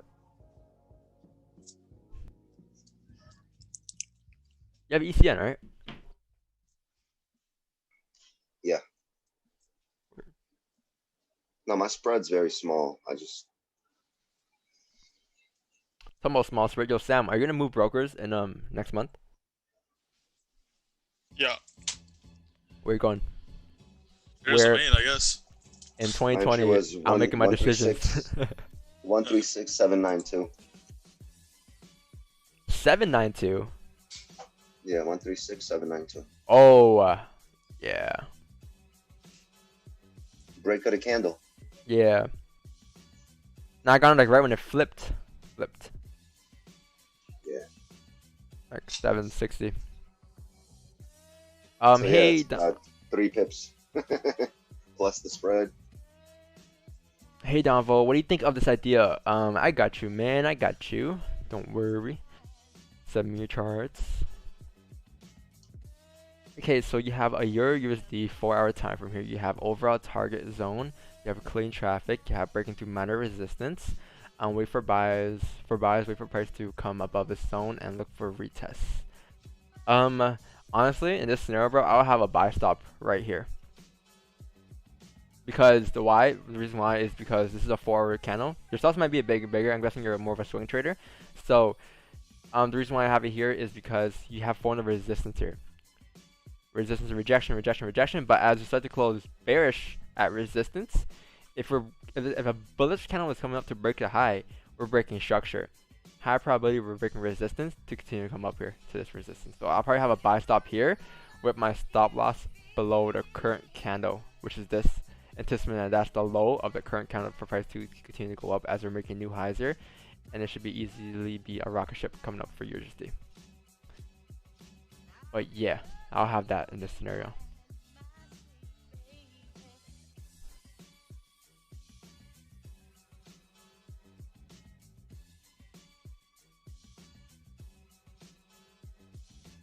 But you guys notice how, like, compared this week to last week, we are, well, last week, this week in general, compared to the week 2 weeks before, where we didn't enter any trades. That back testing, man. That back testing really helped. That Forex simulator. Hi Don, I have a question. I have some trust issues about my trading plan. So about a month ago, I took a trade and make 10 times of the equity in less than a month. But it blew in 2 days because I overtraded. Since then, I'm not sure about my own plan. Can you give some advice? Yes. Stop over leveraging. Because the reason why you have lost your confidence is because you made 10 times your account in less than a month. There you go, right? Once you make that 10 times your account, that's like what, 1,000% account growth in a month. You make 1,000% account growth in a month. You then expect to be making that every month. But when you fail to make that every month, for example, you fail to make it the next month, you have lost confidence because you're trying to make such huge gains in such a amount of time. So it's not it's possible, but it's not like what's the word called? It's not stable. It's not stable. Is it a word? Something like that. Yeah. So Sustainable, right? So it's not sustainable. Like, you can't make a 10 times account growth every month, man. You're risking so much of your account in order for you to make that. So you got lucky, maybe. I'm not gonna say you got lucky, but I'm just saying, like, you might have got lucky, right? So you need to find some way where you can make a sustainable amount. You know, for example, like I always talk about make growth in a month, you know. So yeah, that's why you have lost your confidence, because you think that you want to make 1,000% account growth every month now. But if you make 1-2% every month, every day, actually 1-2% every day, you know, then that's easily achievable, you know. You're risking like what, 3% of your account for per trade, 2%. You make it 1%, 2% per trade, like 3%, 4% per trade. Like you're good, you know. So I mean, like, that's how I'll say. Like if you're once you start to over leverage and you make those profits, those are considered bad profits now, because what's gonna lead to is this. The long run is gonna be bad profits because you're over leveraging. It's gonna lead you to over trading. You know, it's gonna lead you to confidence. So those are bad profits, man. You feel like that's a clean zone right above where we're at? Yeah, 136, 900 above there would be nice buys. Hopefully, I kind of want buy stops here.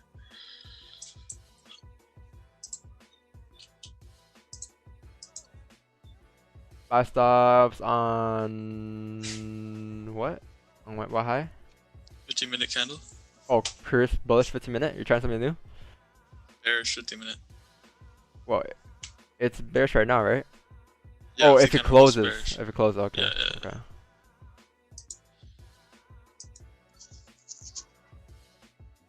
I Done. think if it closes like this, under the resistance and bearish, even though it's weak, it has Buy no stops. chance to- Yeah, it's the new 1 hour candle too, so 1 hour candle looks like it's gonna continue up here back in the range.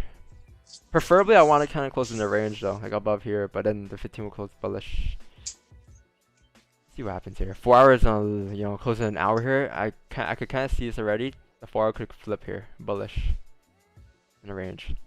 If this resistance breaks, the 4 hours gonna flip bullish. Therefore, we're gonna have a huge liquidity wick here. To go up to follow the daily trend. Daily trend did not break the highs, not break the lows, right guys? This could be a low here for us to go up for a day. So let's see what happens.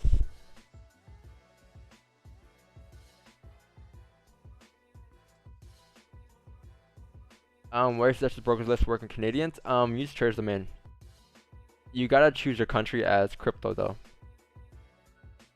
because it doesn't accept US and Canadian clients, which is weird. I don't know, but the owner of the broker is from Toronto and he uses the same broker, so he just gotta choose crypto as your country.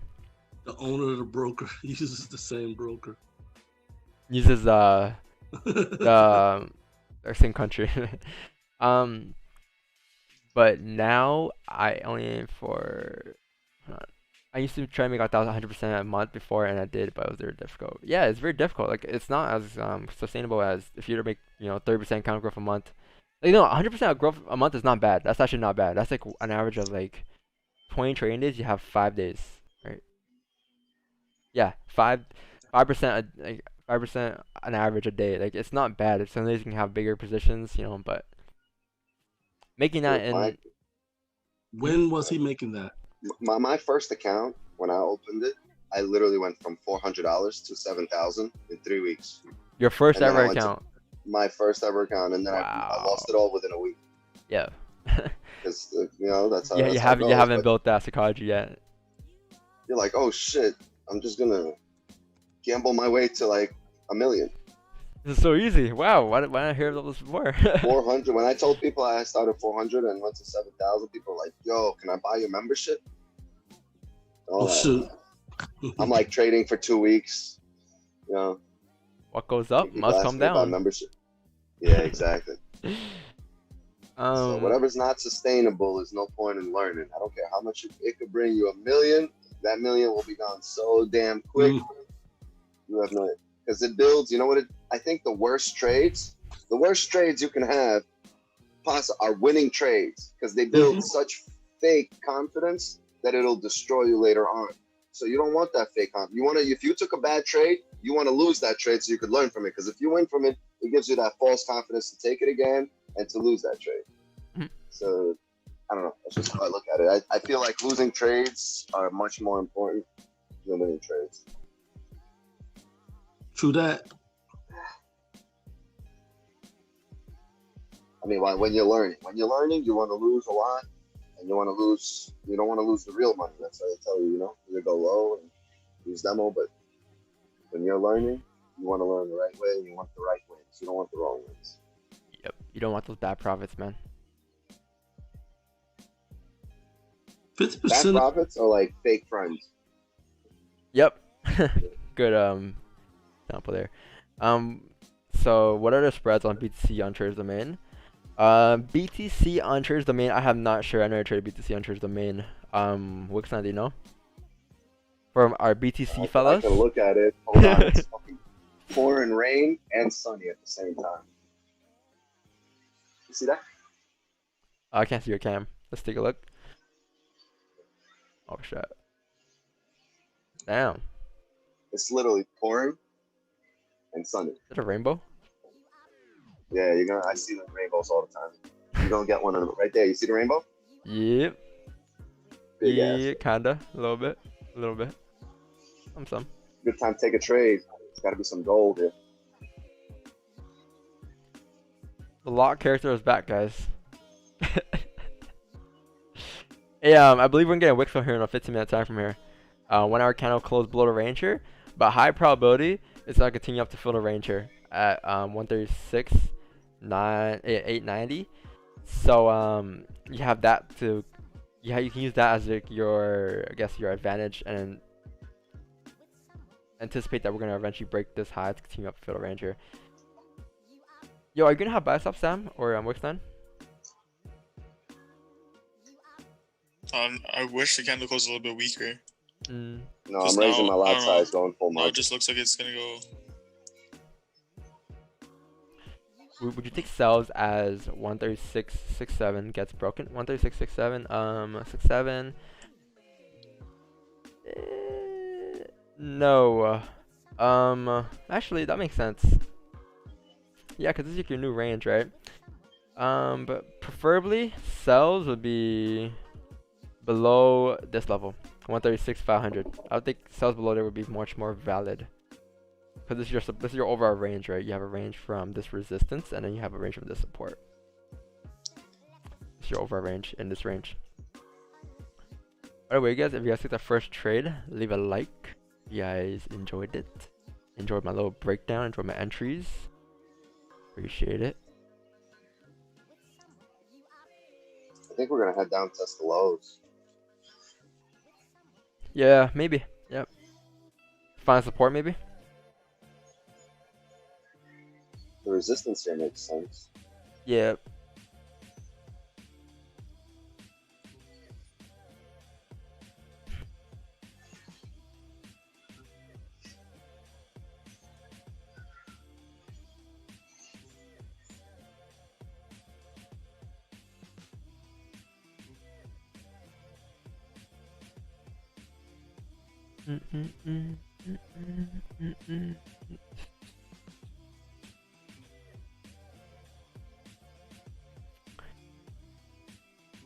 Hey, Wix, now you a full-time trader? They asked you you're a full-time trader. I'll let them answer that. Yeah, I started trading full time in April. April. Oh, and quarantine hit.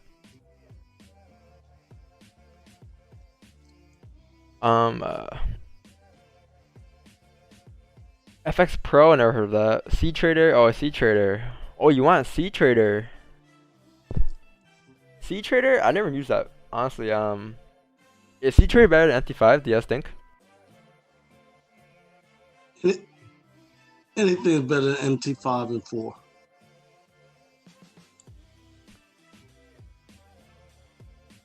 So the guy who won the first course, what's his update? Ifty and Sharif. Oh, Sharif's here, man. Sharif, how you doing, man? Let me know how you're doing since the first giveaway. He's on mute, I think, but he's here, man. He's doing pretty good. He has I'm nice. here. Oh, he's here. So how has your experience been since last couple months here? Since coming on to Control FX. Yeah. They're asking you. I don't know. It's been really good. The course has helped me a lot, and yeah, the wick fills and learning all that, learning how the candles form. So before I was kind of etchy on it, so sort of sketchy on that. I didn't have the confidence really, so still learning. So still I'll learn the stage. Wouldn't say I still mastered it, but I'm getting better and better every day. And last week was a really good week, and the week before that was a really good week. So yeah, I like these waterfall moves. So I'm sort of really confident with these yeah, I'm good. You taking trades today?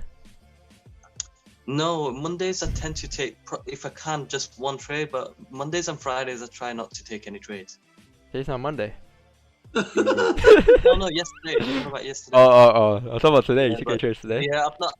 But today I'm sort of not had a chance. I'm sort of busy at work as well, so I'm working and I'm watching. Yeah. Yeah, I feel that. True that. I mean, yeah, I knew Sharif, is kind of growing because I realized the moment he told me the other day, where, alright guys, I'm done for a day. I took one trade today or something. That's when I kind of knew he was gonna kind of take off.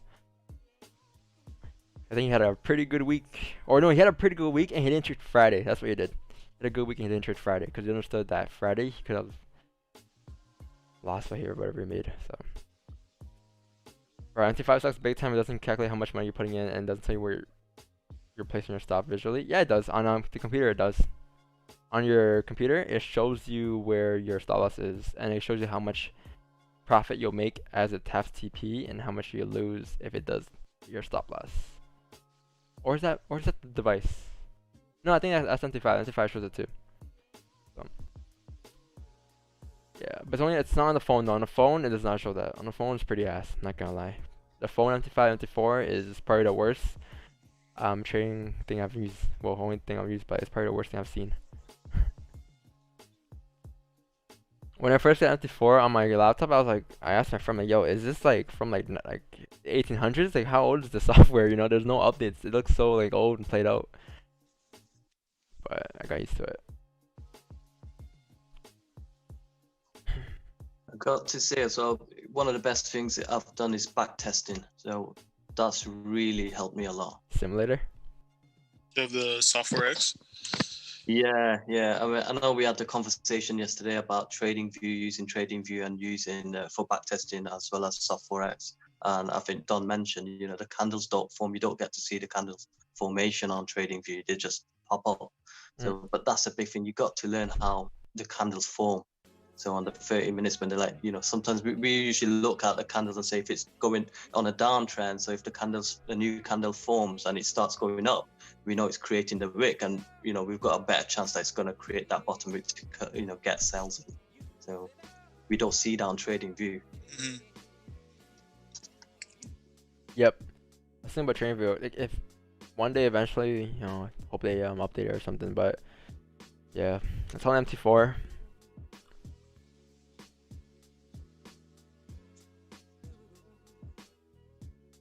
Oh yeah, not before. Yeah, it doesn't show you before. Yeah, it doesn't show you how much money you're making or losing before, unless you have the device. But no free promo. Yeah, I think GG has made a resistance here. You think? Right, we pretty much came down here. Whenever closed below the resistance, but 15. Look at it, it's like, oh my bad. No, I was gonna say, like, the 15 closed bearish at resistance. This could be a high probability that we continue down back down to 136, 670 here. What were you saying? Yeah, it looks like it made the hourly closed bullish, but it made a resist, like the 15-minute made a resistance on a downtrend. So yeah. I think there's still a pretty good probability it will continue now. To retest the lows, right? Yeah. Which is down here. Yeah, high probability. The 1 hour, the 4 hours still open. 4 hours still bearish. Yeah. Maybe we break the 30-minute lows, you can waterfall down. Oh wow, 30-minute lows, yeah. Yep. Very valid. Trying to figure out why is this support drawn here. Oh yeah, that's why. Okay. If you think about it this way, the 1 hour has closed at some type of resistance here.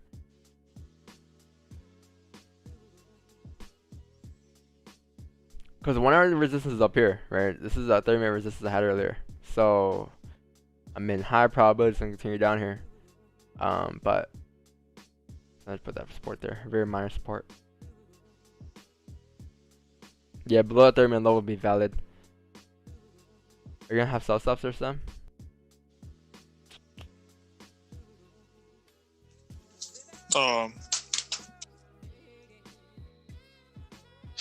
No, probably not. Stops are way too big, right? Yeah. But if you guys are wondering, I am looking for another trade. just don't know where and how yet. You guys figure that out. If price forms confirmation for me, I will look for it to enter, right? But if not, then I will wait for a confirmation. But right now, oh man, gold's gonna come back in the range here. Yep, gold's gonna come back in the range here. Gold pretty much broke these highs here. Looks like we're gonna come back in the range here. Coming down to 1912 here. Move this. Oh man, User's gonna take off here. User breaking the highs. User coming up here. Wow. Yeah, I mean, I think the position I look for in this scenario is probably buys above here. Above 136.899, 8 and 9, those would be my buys. That's what I'm looking for. So maybe a closure above that resistance will be valid for us to continue to go up here. So although it makes sense for us to continue down here, I'm just looking for like if we were to break this high. Alright, so for example, if we were to come up like this, we'll be breaking structure. Then you have clear traffic come back up in the range here. This would be nice buys here. Very nice buys. You have like a nice 25 pip range here, so not bad.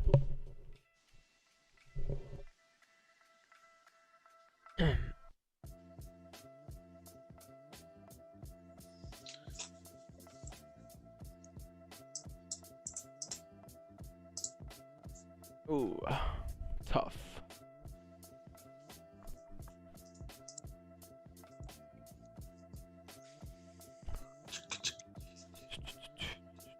Yeah, the only thing I have a thing about going with sells here is because you have a 1 hour count that closed bullish.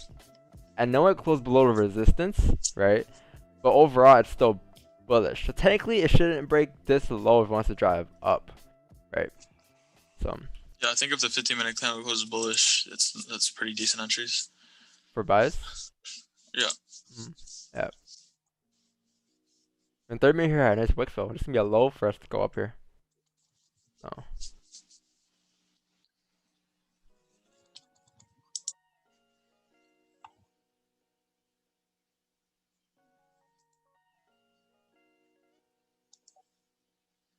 You're at a minor resistance, so the peer won't matter. FX Samurai, what'd you entered do? again by What did you mistake. do here, That's a good Samurai? entry. What did you That's a do good here? entry. That's a good entry. Don't touch it. Samurai is our new Jimmy. Jimmy passed the torch. Sorry about that. I have like 9 windows open, and I was switching from window to window, and it automatically started playing the stream that I had open on the news. I apologize, guys.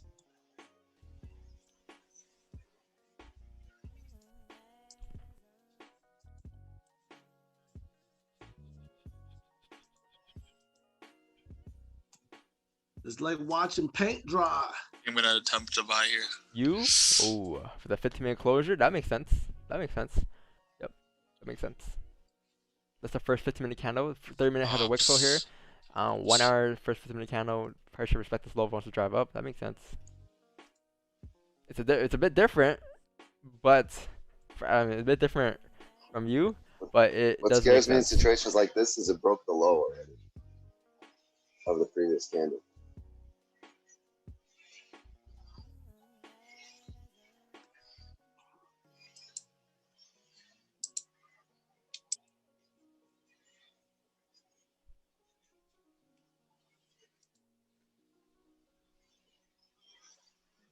Yep, that makes sense. Cause like technically, like this is like your new range. Think of it this way: like this is like your new resistance. This is your new support.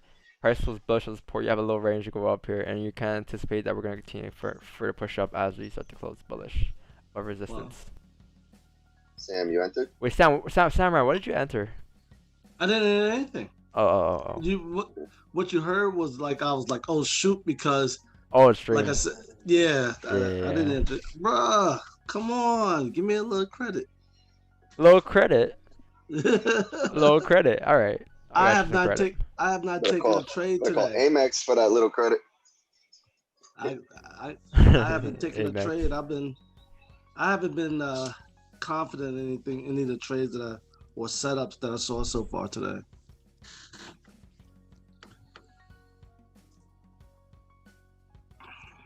I have these days where like I look at stuff and like hindsight, everything seems perfect, like it was lining up. But while I was trading, Yeah. there was nothing I could take. And then I look back at it and I'm like, what? How about that's this? so How about simple, that? like- I could have picked this. Yeah. I do that with like you look at the London session and you see this trade on the 1 hour chart that's going straight down. You're like, oh man, you could have made 140 pips. But when you go down to the 15-minute chart, you'll see all these different wicks going up and down. And it's Yeah, like, you see no entries. I would have got out of that trade long ago because Yeah, like it went- emotions or the. Well, I yeah. mean, I wouldn't even say I saw his emotions. I mean, if you're confident in that trade, then your stop loss would be where your stop loss is. No. I became profitable, or I became not profitable. I stopped losing money when my emotions got out of it. When it was just Well, like, you met the this market is maker great, Don. and well, no, not really, but a little bit before. But this is just like I said. I'm here because this just kind of backs up what I'm doing. Nah, bro, I'm just playing you. Talk. I'm just playing. You gotta explain yourself, bro. Yeah. But you know, you really stop like when you stop being emotional, when you're in a trade and you're not like, oh my god, should I close here? Will it go against me? That's when I believe, you know, you're actually getting somewhere with your risk management where it's not bothering you.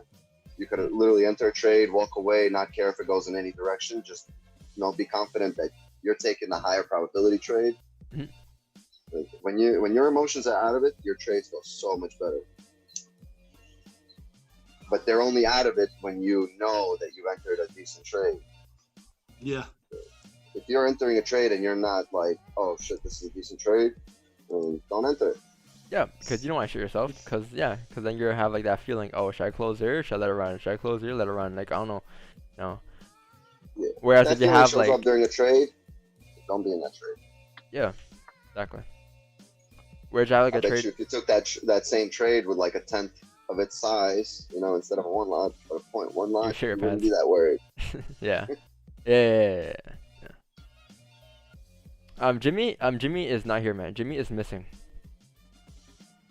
MIA. Jimmy is Jimmy is wanted. Hey, Jimmy is missing. Don, have you seen his IG Jimmy's page? on a milk carton. No, what happened to Jimmy's IG page? About a week and a half ago, he put on his Oh yeah, I IG know. No, page. no, we talk. Yeah. No, I know what's going on. Oh, Yeah, okay. I know what's going on. Yeah. Yeah. Jimmy I joined didn't take this trade. Gamblers Is it Anonymous. close? It was a bit different for you. I'm not gonna lie. I'm like, Sam taking this It trade? close. Yeah. About 15 minutes now, break the lows here. Yep.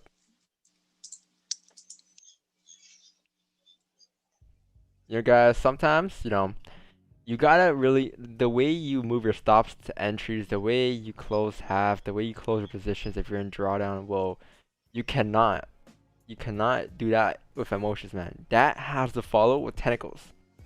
Sometimes you may feel that might hit your stop loss, but if it doesn't break any highs, it doesn't break any highs. Think of it that way, right?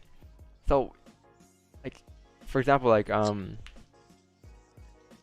think of it this way: if you were to get out of your trades because off of emotions, because you feel like it's gonna hit your stop loss, you know, it's about it's near to your stop loss, about hit your stop loss, if it's gonna go up, like that will only play out for so long until luck stops. So you stop getting lucky, right? Eventually, because that's all luck.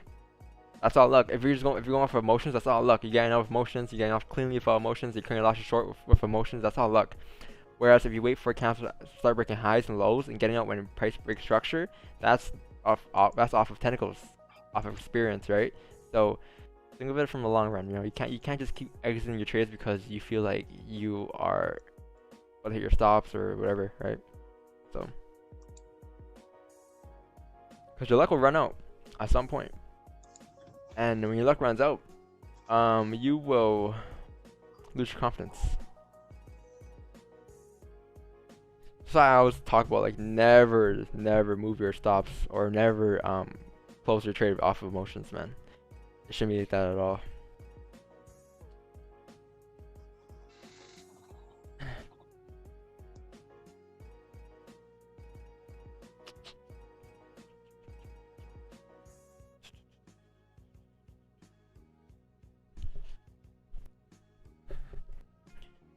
So like we also talk about high probability, and you guys probably like, what the hell does that mean? What is a high probability trade? Well, it's like when you have taken when you have seen a certain setup hundreds and hundreds of times, or you've seen a setup you taking this trade hundreds of times, right? That's when you will have a high probability trade. Well, when you start to notice a high probability trade, because you're gonna notice like things that start to play out that have played out many times before, right? But whereas if you don't have any experience on your charts or any experience at all, you're not gonna know what a high probability play is because you don't know what a high probability trade is in general, right? Let's go get our gold with that rainbow. Gold just dropped to that support with that rainbow. Look at that rainbow behind me, dog. Where? Oh. So what's at the end of the rainbow? Some gold. Mm. There's a leprechaun with a pot of gold. You think that's true? I don't know. I see where it ends. You see that right there? Yeah. Somewhere by those.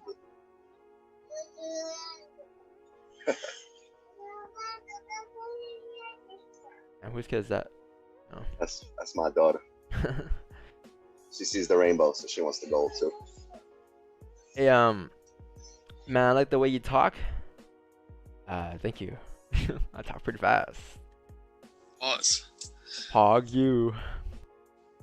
Like +1? Yes, sir. Chat mod. You're not a chat moderator. Hey, you can't put that name there. Who said you were a chat moderator?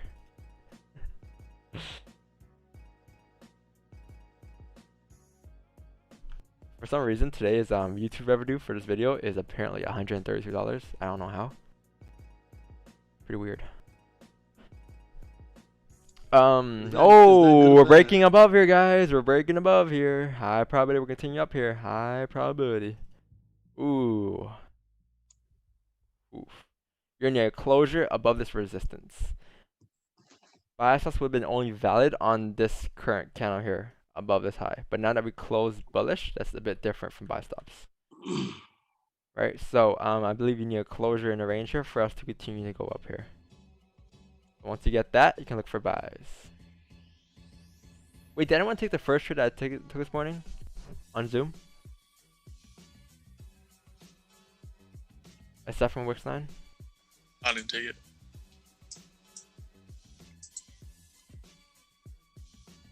Yeah.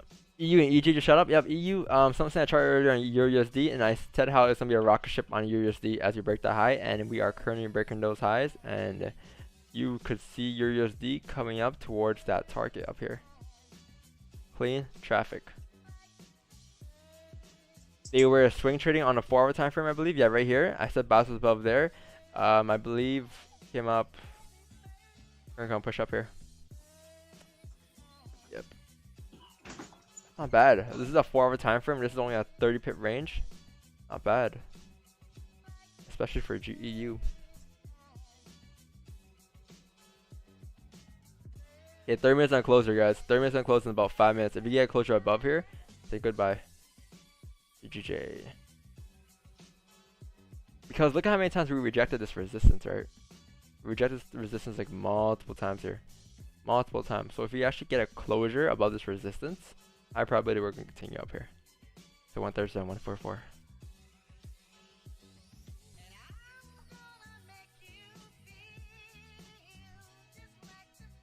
Going to bed, fellas. Have a great day. Have a great day, man.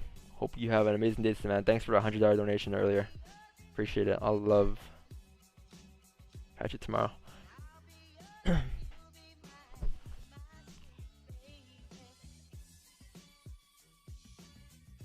Does anyone have any suggestions for a webcam? Does anyone have a webcam here?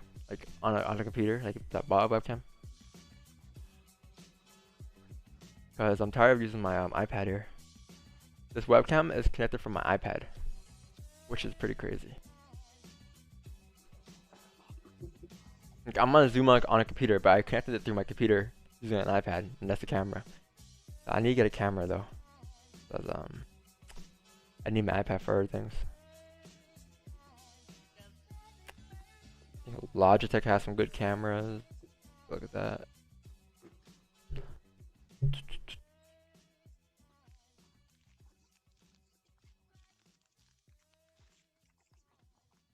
Ooh, gold came back down and it's now coming back up. Wow. The equity wick there on a 1 hour time frame, on a 4 hour time frame as well. Wow.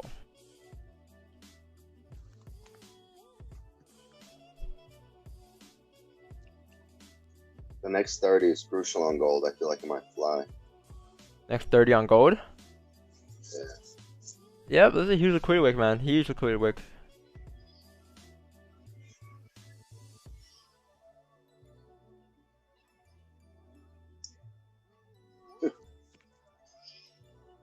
Push.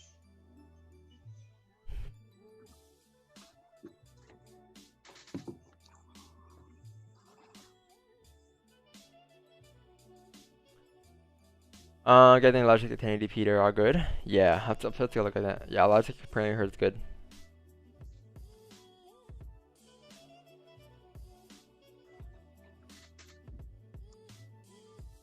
I'm gonna get a 4K though. Checking.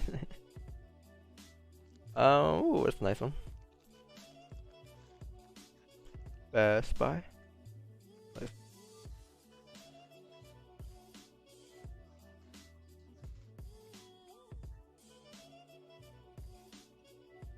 Alright, guys, we close in about 2 minutes here. 2 minutes for our channel closure.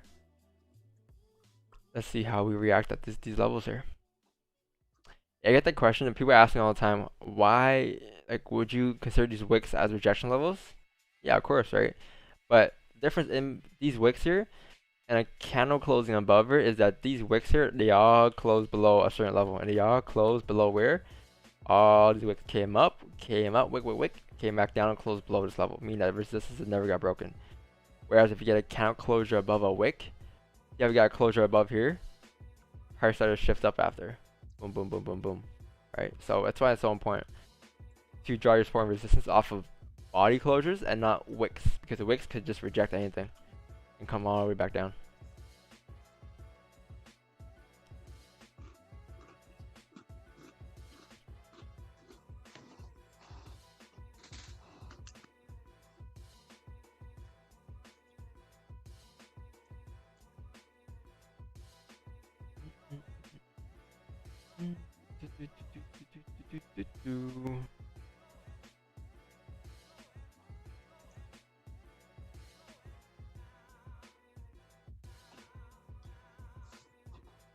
Did you close full on that trade now? Yeah, I didn't leave a runner, no, because I had a feeling that over this, I just my plan for it was to close at 10 pips there and then just wait for a closure above this resistance later on to take more buys.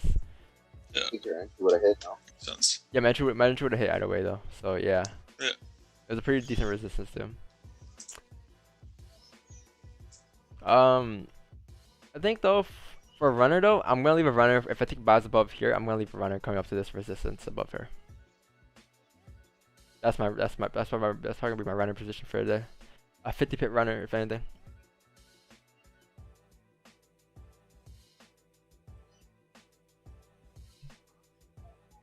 Just overall, we're in such a strong bearish trend right now.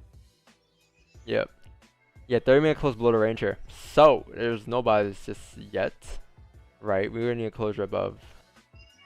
Maybe this next 15-minute candle. It's 8:30 though, so expect some volume to come in. There's a lot of volume right here.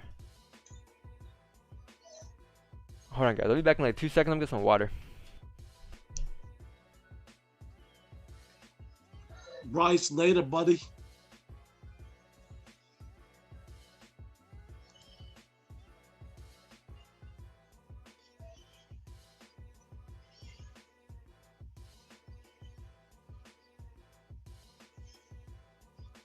Roger, how long you been trading?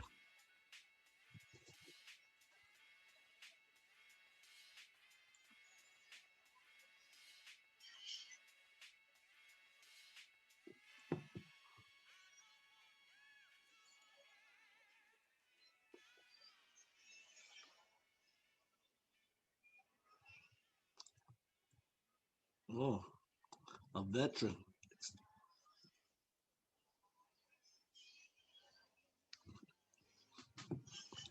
All right, I'm back. So you Boy is started trading. back. Hmm? I was telling Rod that he started trading me before Forex became chic. 8 years, yeah. He's been trading for a while. Hey, I know someone that's been trading for like I think 10 years. No, my bad. Yeah, I think 6 years or something. He told me one time, but you've been trading since MT2. Was MT2 a thing? It was, right? Hold Is on. he profitable? Well, Let me it check. had to have been. Yeah, it has to be, right? Hold on. I want to see how it looks. T1, MT2. Bruh, that's crazy.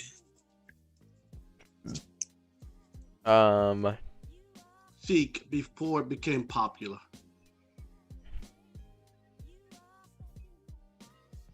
It's binary options though, MT2. It's still a thing. I think it's binary options only though. I don't know, bro. Your friend that's been trading 6 years, is he profitable? No, not a friend, Oh, but I shit. know. He messaged me. But yeah, it's like some people don't learn sometimes. You know, it takes for a long time to learn. I guess his learning curve is a bit different from others, but yeah, like sometimes when you're training for that long, you might not be able to adapt and adjust. A lot of it depends on just who you started with, who was your mentor, and who you like where you began. Because some people just start and it leads them down the rabbit hole in the wrong direction, and by the time you Yeah, find your way out, you're like 4 or 5 years in. yeah. You know, Yeah. so it depends how you start. I started 2 years ago, and I spent a good 11 months, 10, 11 months of my first year with somebody who was like, all right, we're gonna put this RSI and this MACD, and we're gonna put this custom indicator, and when the fucking EMA, when the 20 EMA crosses the 10 EMA, and the RSI is here, and the MACD says you're an idiot, then we buy. It was just, it's like, yo, these things It's not will even a never mentor all at that come point. together. It's just like And he relying. was like, yo, you know what? I take all these other mentors courses just to bring back to you guys what the best things are. And like, he would just be taking other people's courses. I'm like, man, like a few months into it, I was like, you probably know as much as I do. For real. Yeah, I mean, I don't know, man. Like I started off like pretty with I'm not gonna say shitty mentor, but like, I don't know, man. He ended up being a scammer today. This day he's known as a scammer now. But I started Really? with him, yeah. I mean, we all get there at some point, right? But people call him scammer now. Does very well for himself, doesn't he? I mean, he probably makes some money for himself. He buys Lambos, don't he? I don't know. He's not known No. as he's not known as like he's like Oh, okay. community mentor. He's not like a known like mentor out there or anything like any type of I was Instagram thinking trader. of somebody else, bro. Sorry. Nah. No, he's talking about the YMCA guy. He's just the local community guy. Yeah, the You community can guy. do it, man. No matter what it is, you can Local do it. community forex. No, like literally, like he I could have been down such a wrong path, man. Like the moment I knew I messed up was when he told me. He sent a signal. And he's like, Don, buy GAUD right now, big lots.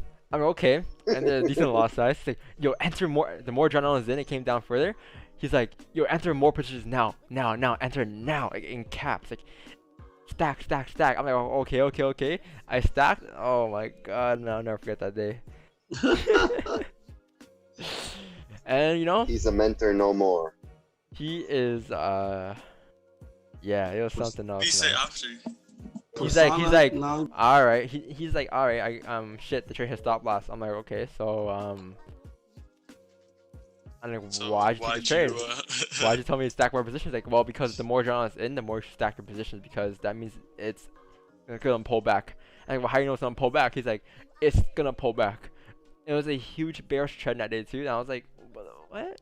You know, so it's like, I don't know. My trading style has changed like completely since like, but obviously we don't do that anymore, right? But yeah, it's pretty tough.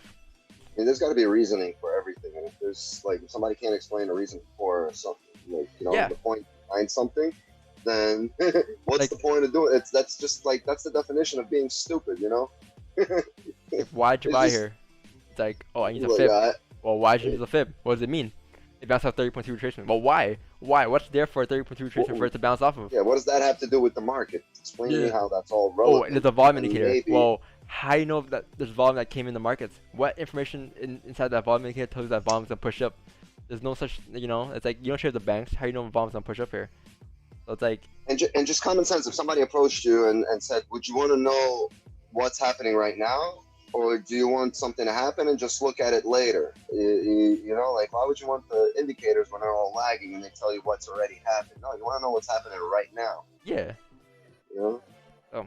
It's interesting. Like last night I was on a forum, and a guy was like, "Who wants to do a 50, or who has done a 50 to 500 challenge before, or how long does it take you to take $50 and run it up to 500?" And I said, "I've never tried it because I used to get excited about that stuff. You know, $100 to 1,000 in 2 days." I did that, Yeah, but I did it in 4 months though. Well, what happens is when what I've learned, and Don, you taught me that don't get excited about that because it teaches you bad habits. You more often than not, you're over leveraging. You stand a high probability of blowing your account, and it teaches you the worst risk management habits whatsoever. So I said, he's like, "I'll give you money to try it." I'm like, "Nah, no thank you." Yeah, because although it may sound good, it may sound like you're making a lot of money. It sounds like you're risking less and you're making more. You're still, those are like, if that excites you, then like, it's not a good habit at all, right? Because you're thinking it's okay to make a certain amount in a certain amount of time, like $1 to $1 million a week. Like, you're thinking about that, like it's not possible, man. It's not sustainable. Alright, so I'm gonna chart here though. What do you have here? You have Euro JPY. Oh, hold on. Who sent a chart earlier and I said buys in the range here? Who got in here? Was it you? No, it wasn't you, right? Someone sent a Euro JPY chart earlier. I'm not sure who it was, but when he sent the chart, I have mentioned that you can get buys on a Euro JPY above this area coming up in the range here. So pretty much as we made support, we broke support, came down, come back in the range, fake out to go back up in the range. This is a very clean trade here. Someone sent a chart earlier, and who was it? Someone let me know. It was about an hour ago, bro. Candle broke support and closed above sells. They closed. Yeah, that makes sense for sells. Yep. Took a buy as a 15-minute candle close bullish. Oh, nice. 4-hour break. Nice. It might have been Bryce.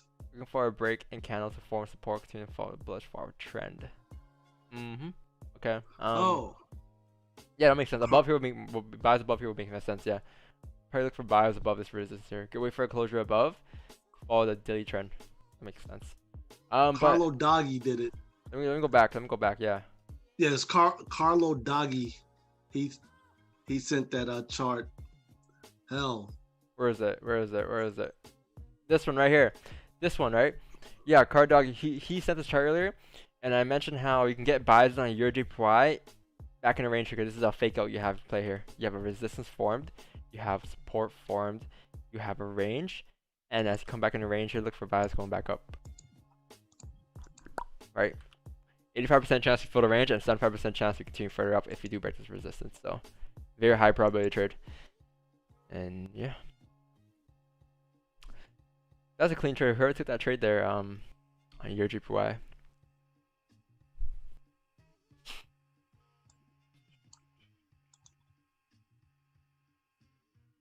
Y'all just speaking the truth? Yeah, man. Truth only. No lies here, man.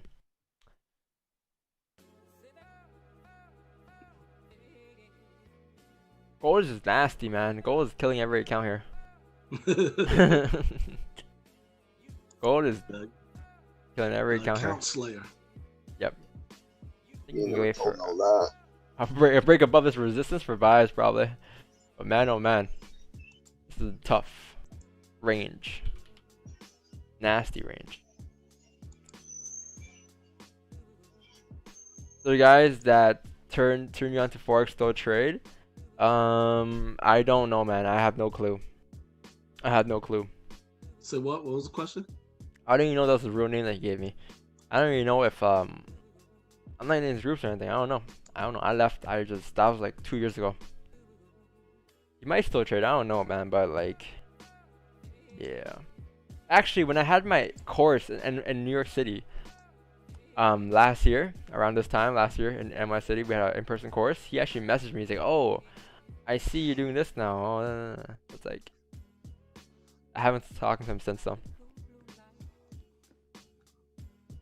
Maybe one day he'll come onto the streams and I'll pop up eventually. He'll be like, "Oh shit, this is Don." So, So he's taking credit for your success? no, he actually told me. He's like, last year when we went, like, I don't know. I'm not getting into that stuff, but yeah, let's not leave it as that. I'm gonna leave it as that. I mean, if he takes credit for my success, then it is what it is. I mean, that's why I was wondering if it maybe. Yeah, I don't know. Maybe he might. I don't know. I don't know. Maybe because like he was making money off of just scamming people. So like, yeah. It's a whole different breed, man. Don, if you feel like we can take a short on the next 15, if this one closes below below. That's what I'm looking at. Yep. I see it. Oh, stops are gonna be massive now. It's like 15 pips. I believe we got our early move today. I believe we're gonna continue to range for the rest of the day. Even sells right now are valid, but yeah, your stops are a little big. Yeah, I think you're definitely gonna need a closure. Wait, where are you saying? What sign? Where are you looking for sells at? I want this one to close below the previous wick and leave a wick, you know? Oh, okay. And then we could do then I'm gonna wait for the next 15 minutes to make a top wick and drop down. I feel that one. Yep. That makes sense. Yeah, but this one's just pushing down. I see, create that wick that you wanted. Because we have formed a decently strong resistance here. Decently strong. So you now need yeah, closure below those range for us to take more sells coming down here.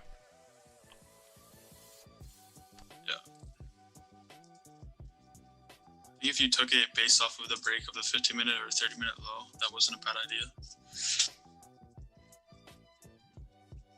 What happened? When the 15 broke below the candle? 30-minute, I'd say it was a little bit cleaner, but oh, if you, no, yeah, if you took it on the regular 30-minute low, that was pretty clean, yeah. I don't think that was a 1-to-1, but 15 pip stops for it was 19 pip target for 15 pip stops if you're targeting this support at 136, 526. Yep. True. Yeah. Ooh, pushing here, guys. We're pushing here. If I didn't take the first trade, I would have maybe I've been more aggressive looking for more sells. But since I took the first trade already, I'm gonna be a bit Sells were. I just wish that this candle just closed like way higher up. Didn't you call a buy? Yeah, No. the clean sells. Yeah, these sells are clean, man. Sells are bad. Didn't you call a buy? No. We waited for a buy above this resistance here, above 136.889. We did call a buy. We took buys earlier for 10 pips and we got out already. So that was the trade that I took today.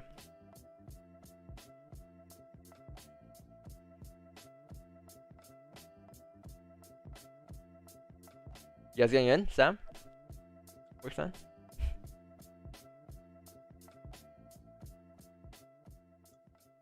Are y'all getting in, mate? No, I moved too much. Yeah. There's no interest. I mean, the next candle will probably drive down Yeah. because the moment. Maybe I'll put the stop at the top of the wick here.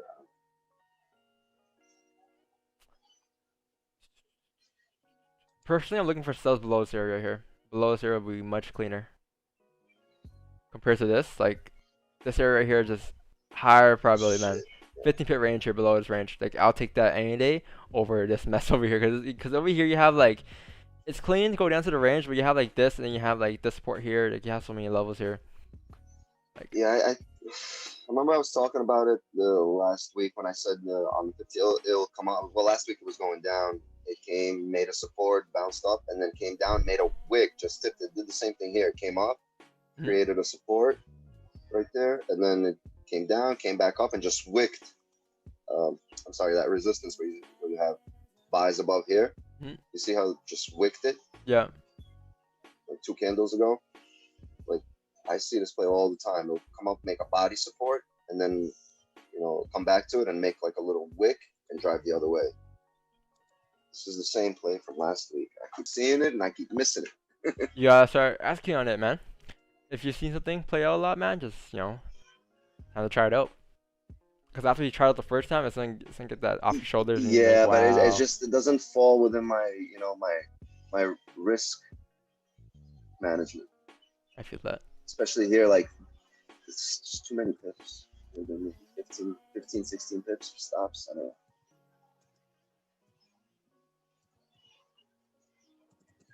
Current answer, as soon as you give, you could do whatever you want. But I always tell you guys that no matter what happens on the streams, you're winning trades or losing trades. The purpose is not the trades that are not to just copy the trades I take. The purpose is to kind of just learn off of how I got the entries in, how I manage the trades. That's what you should be looking at, but not like you can take the trades if you want. Like that you can do whatever you want. Like that's beyond me, right? But just understand that these are the trades I'm taking throughout my day here. Right.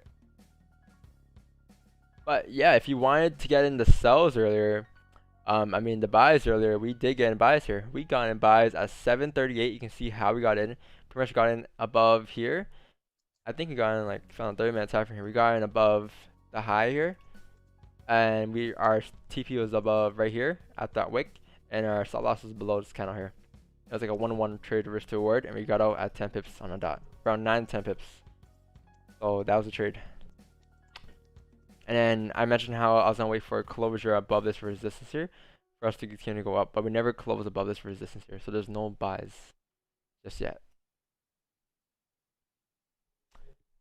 Can I enter sell limit at 134?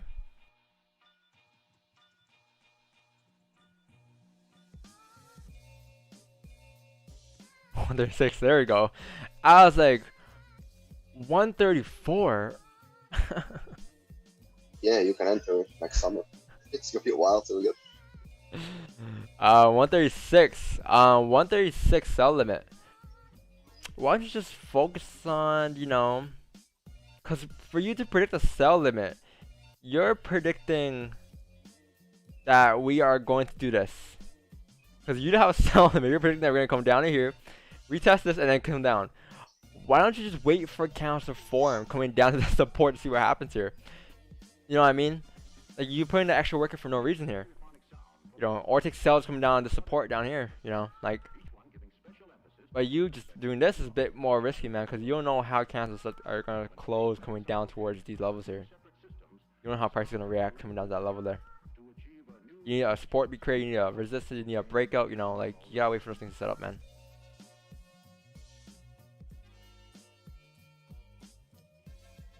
For example, with the buys we had, I didn't have a buy limit here. I didn't have a buy limit right here at the wick. I waited for a support to be created. With support got created here, right? We close back in the range here, right? Close back in the range. I got in buys after we broke the highs, stops below the current candle, because support was formed there, off as we closed bullish back in the range here, and then we took the price to go back up to fill the range here. Those are my buys. But I waited for the price to kind of form these things, but I didn't actually have a sell limit or buy limit in this case.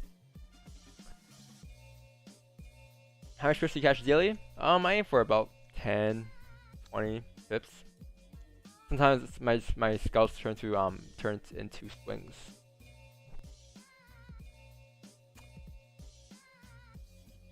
I used to be a swing trader though, don't get me wrong. I used to aim for hundreds of pips per day, but that has changed now.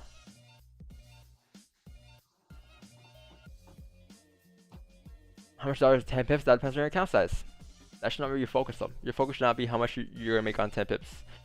Your focus should be the trade itself, man. Any suggestions for EU? Need to buy or sell your USD, man? I think I broke it down. We are bullish. 4 hour closes in about 8 minutes here. 4 hours on close. Pretty strong bullish. I say we're at resistance here. The forward candle must close above this resistance here in order for us to continue to go up.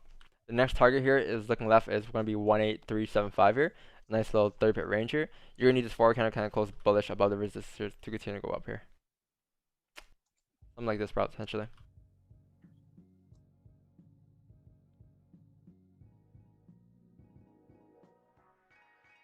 But if it closes in the range here, if you guys are on buys, I'll look to potentially close because it's gonna be closing back in the range here, right?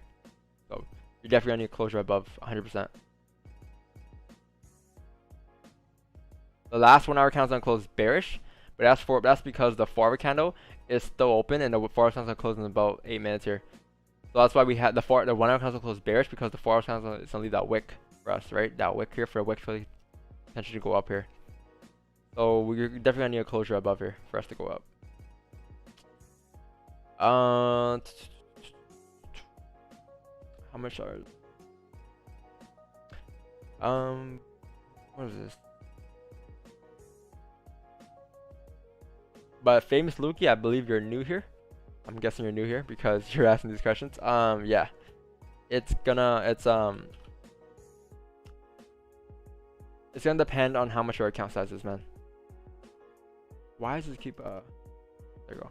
It's gonna depend on how much your account size is, man, and how much you're risking per trade. Like if you're risking 3% per trade, you know, as you know, for example, if you pop a 0.10 lot, you know, you get 10 pips, that's $10. You pop a 1.0 lot, 10 pips, that's $100. It depends on your lot size, obviously, right? But the focus should not be your lot sizes or your the money, because the trade itself will never change, and that should be your focus. If you can't cash 10 pips on a $100 account, you can't catch on a $10,000 account, $1 million account, right? Think it was a video game, just aim for pips and not dollars? Yeah, man. Pips and not dollars. Not even pips and not dollars. Think of it as a video game itself. Just play the game itself. You know, trade just a trade. You know, understand the game. Understand the trades you take.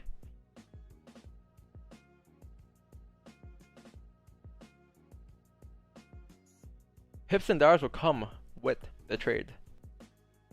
Sell stops. Sell stops? Where? 15. If it closes bullish? I'm still like a little choppy with this area though, man, because like I really believe I'm probably wait for sells below here, man. It's just like it could come down from here to fill the range here, but it's like so choppy looking left here. You have like a support here, and then 30 minute, 15 minute you have a support down here, so it's like a bit choppy.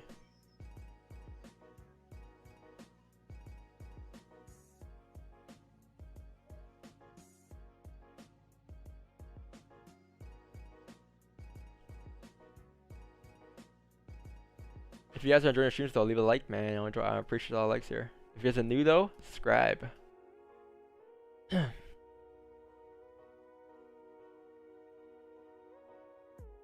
By the way, guys, you guys asked me hundreds of times for a video on cutting your lashes short, and I have uploaded that video. So if you guys want to check it out, go check out the little video we posted on Saturday, right here.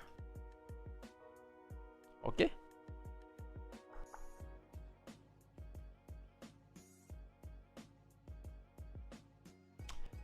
I believe what's happening here on GJ is we have found that resistance, right?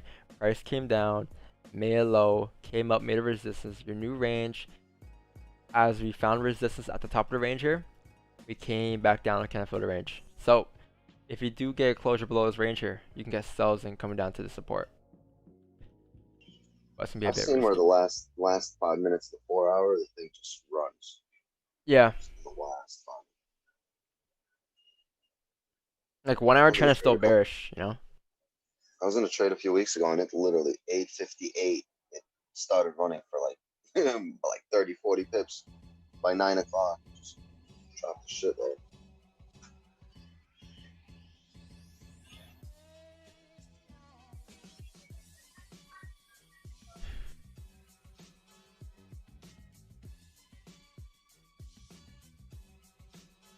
John, if the next 1 hour closes above range on EU, do you think it will wick fill?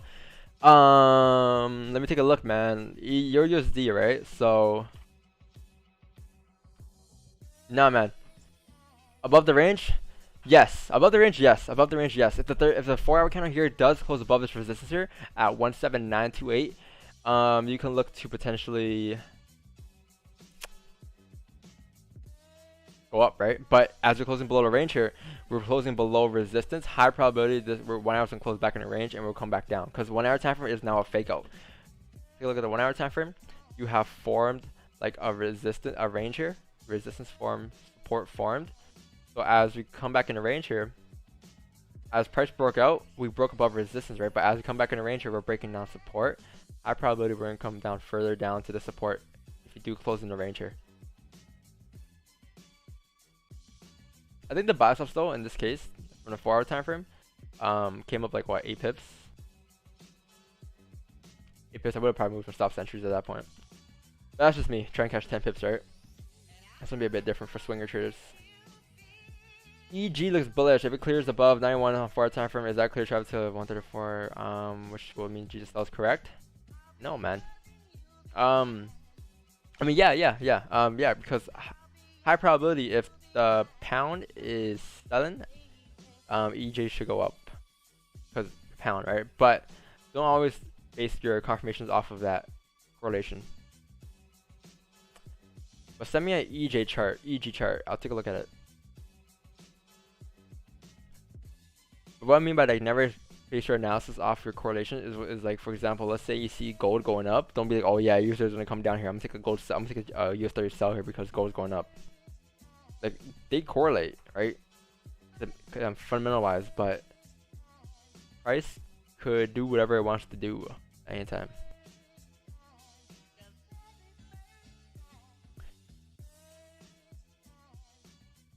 See, even though I never experienced, I never knew about wick fills, never stopped learning. Yeah, man. Like I say, no matter how experienced I am or how experienced I'm not compared to other traders, I learn off other traders and they learn off of me. So it's like we can grow together as a community, you know. Yeah, you train for 8 years and you learn about wick fills. Now you know about wick fills, right? So nothing wrong with that. You learn about other stuff though that I haven't probably learned about yet. So it's like a little we trade off, you know. We trade off. Like I ain't know there's an MT2 until you mentioned MT2. MetaTrader 2, right? So now I know.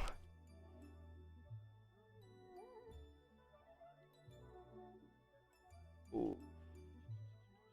You started pushing off here.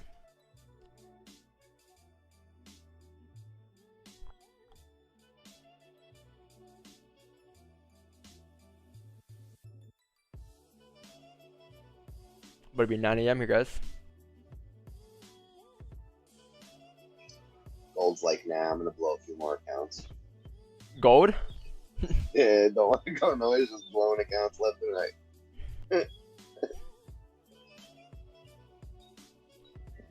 Yeah, I kind of figured it's gonna be a bit rangy towards the end of the day here. We might get a late move today, like maybe like 9:15, 9:30. But we already had an early move today, so for the session. So I don't know. Let's see what happens here, but should be a bit. Okay, so 15-minute close bearish below range, very weak bearish candle. 30-minute close below the range as well, but 30 minutes still at support here. 1 hour candle actually closed bearish at resistance, high confirmation that high probability will continue down here. Kind of fill the range here. You can expect this 1 hour candle on GJ to come down like this. High probability. Because look at it's a downtrend, right? We have an overall downtrend here. So what price did was a price made a resistance. We made a resistance, we closed bullish. Support has been confirmed. But as we close bearish at resistance, high probability we found resistance for us to come down, aka your retest to come down. So I'm gonna look for sells probably below this range here. I'm gonna wait for this to play out. It can come down here, that's okay. I'm looking for sells mainly below this level because it's much more clear here.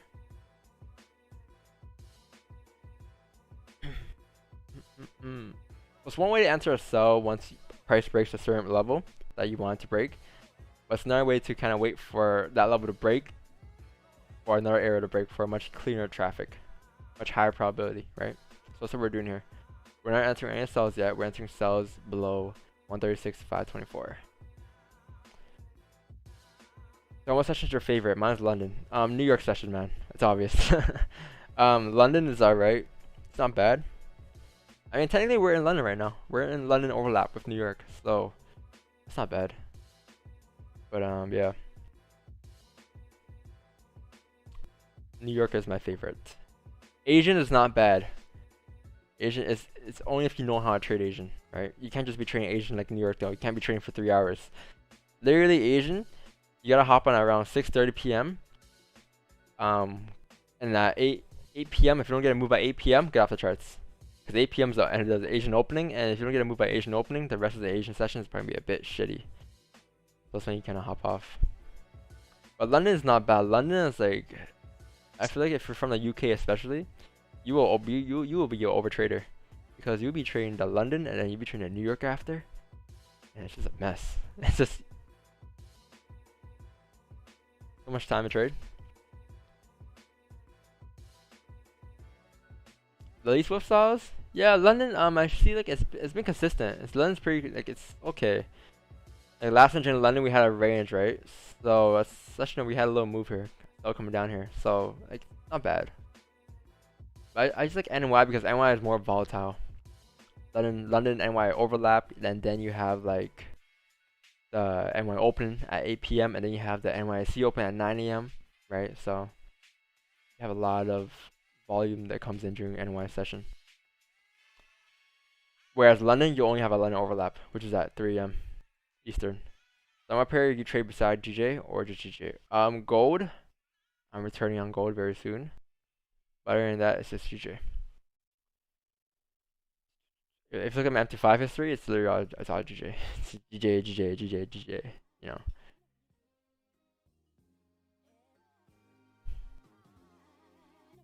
Yo, what if one day I take a break? Like, imagine that I just don't stream for like a whole week or two, or a couple months. Or I come back. I'm dialing you up, Don. Let me borrow your equipment. Borrow my equipment. Streaming. Alright, guys. So we're looking for a break of the structure here.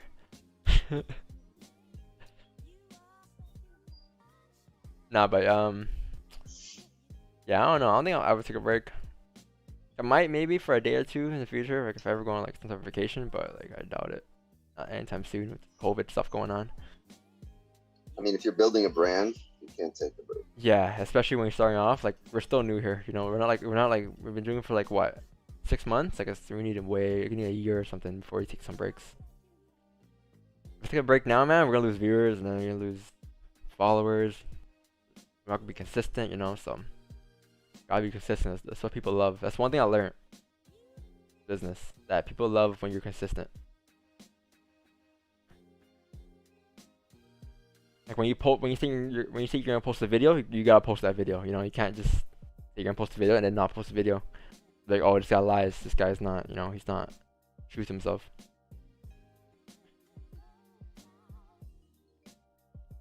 EU4 closing range. I think it'll fill the body. Let's take a look. EURUSD. Also, guys, if you guys haven't yet, go share streams to your friends, because one share of the stream equals one less blown account. EURUSD closed at resistance. If I were in buys on this break, I would probably close here. Because when you enter buy stops here, you're anticipating that as you broke structure, you can anticipate that we're going to continue to push up as we broke above resistance. You get pictures kind of closing above the range, right? But as we close back in the range here, I would probably get out here. High probability will come back down the range here, coming down to fill the range at these levels here. Yep, high probability will come down here. So I'll probably get out the trader if I were in buys. But it's up to you. If you have a different analysis, then stick with it, you know. But that's just my analysis. That's what I'll do. Is it better to have a trade account with no commissions but higher spread, or with commissions but lower spread? Lower spreads, higher commissions. ECN account. Much better. Huang Tran. Hold on. Hold on. Wait. What? There's a YouTuber here, and he makes food. Hold on.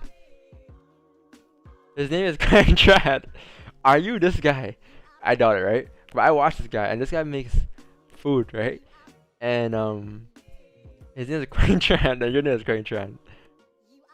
I doubt you. Oh, dude that smacks when he eats. Yeah. Super pumped for this. This guy is funny, man. Like I love this guy. I watched him make Popeye's chicken, and he's like, he smacks his mouth. he is hilarious. Yo, he kills me, man. Yeah, he's funny. He's so funny. Yeah, that is not me. Yeah, but preferably, man. ECN account, high commissions, smaller spreads, especially for a scalper. If you're a swinger, then stick with the no commissions, higher spread, because 4-pip spread won't do shit for you if you're a swing trader. But if you're a scalper like me, catching 10 pips and dip, yeah, I scalp. So smaller spreads will be indeed. Huang Tran is probably like the Bob Smith of English. Yep. Vo, Vu, Tran, Win. I'm Vo. I know. I used to talk to a chick that was Vietnamese. Back in the good old days. So what? Back in the good old days. More recent old days. Oh, okay. Samurai Like pulling the years, cougars. Let's get it. Nah, well, she was younger. She was like 26. Damn, she's 26. I told you I look about 32, 34. Yeah, you do look young. Imagine. So Um, do you lie to her like about your age, or you just Don't tell her say straight anything. up? You're probably watching the Nah, stream, just- man. Careful. Don't say anything until they ask. What do you say when they ask? Yeah. They're like, You just tell them straight Oh. up. yeah. I mean, girls. I don't know. You don't want to put Girls yourself in don't a care. situation in a more long-term / permanent situation like babies and stuff like that, and come to find out you 25 years older than somebody when that question comes up. So you let them know. I have to find out somehow.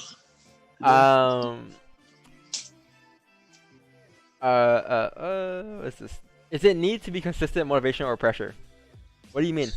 Elaborate on that question, because I have no idea what you mean by that question. Someone can explain it to me.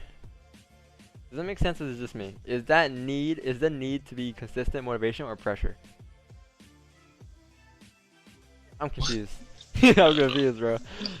The need to be consistent is you wanting to succeed. You wanting to succeed is just human nature, though. You wanna, you don't want to fail at shit. Consistency Consistency is is the only way another to word for success. success in this business. Yeah. Yeah. I mean, if you want to succeed, that's not. I mean, there's pressure on people to succeed, but it's all about how much pressure you're gonna put on yourself. Yep. You're gonna try to succeed today, or you're gonna try to make this a lifelong thing.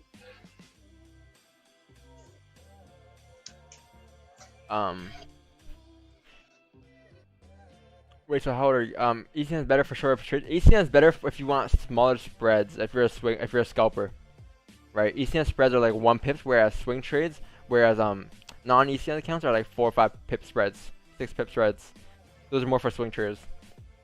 Can you show me a rectangle setting? Yes, it's pretty much this right here. You go on this. I never got this question before. I'm not gonna lie. This is a new question. You go on settings here, and this is the style. The border is this, whatever it is. I put to 19 opacity. Text is doesn't really matter, and all that matters is this. Extend right, background, click, border, click, done. Screenshot that. You got that? Cool. But yeah, that's my rectangle tool.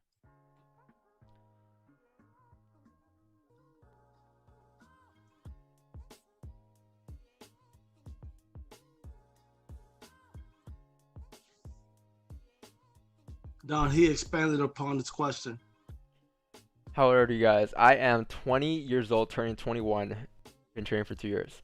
I was talking about when Don was talking about how many people in the industry like consistently. I like that. Oh yeah, oh, yeah. Yeah, because people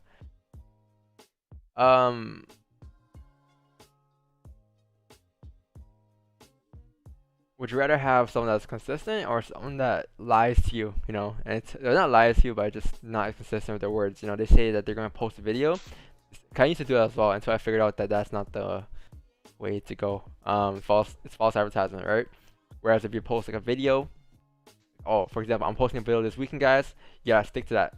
There's a little series I'm doing, guys. There's a little like one every week, like every series every week. For our little YouTube series here, that's called the best strategy ever. I gotta be consistent with it. I gotta post this video every week, right?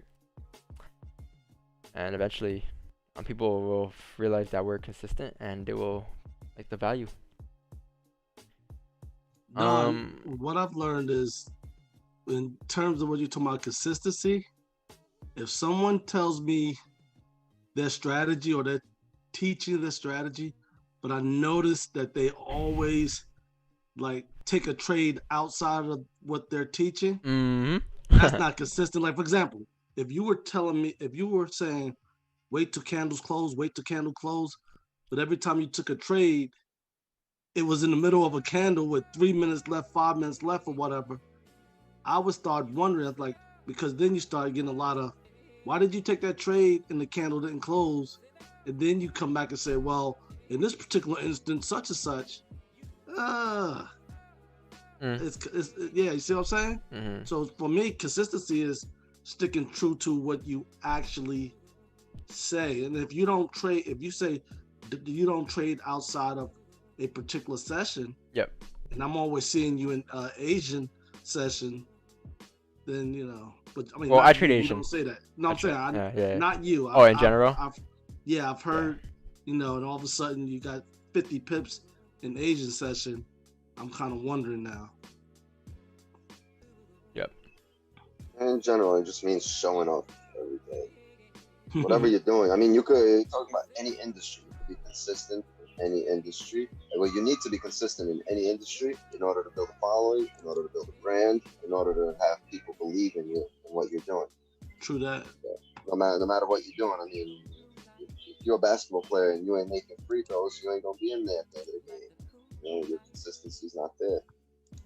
And also another thing, like, consistency starts when you wake up, man. Cause like the moment you wake up, you gotta wake up at that time every day, man.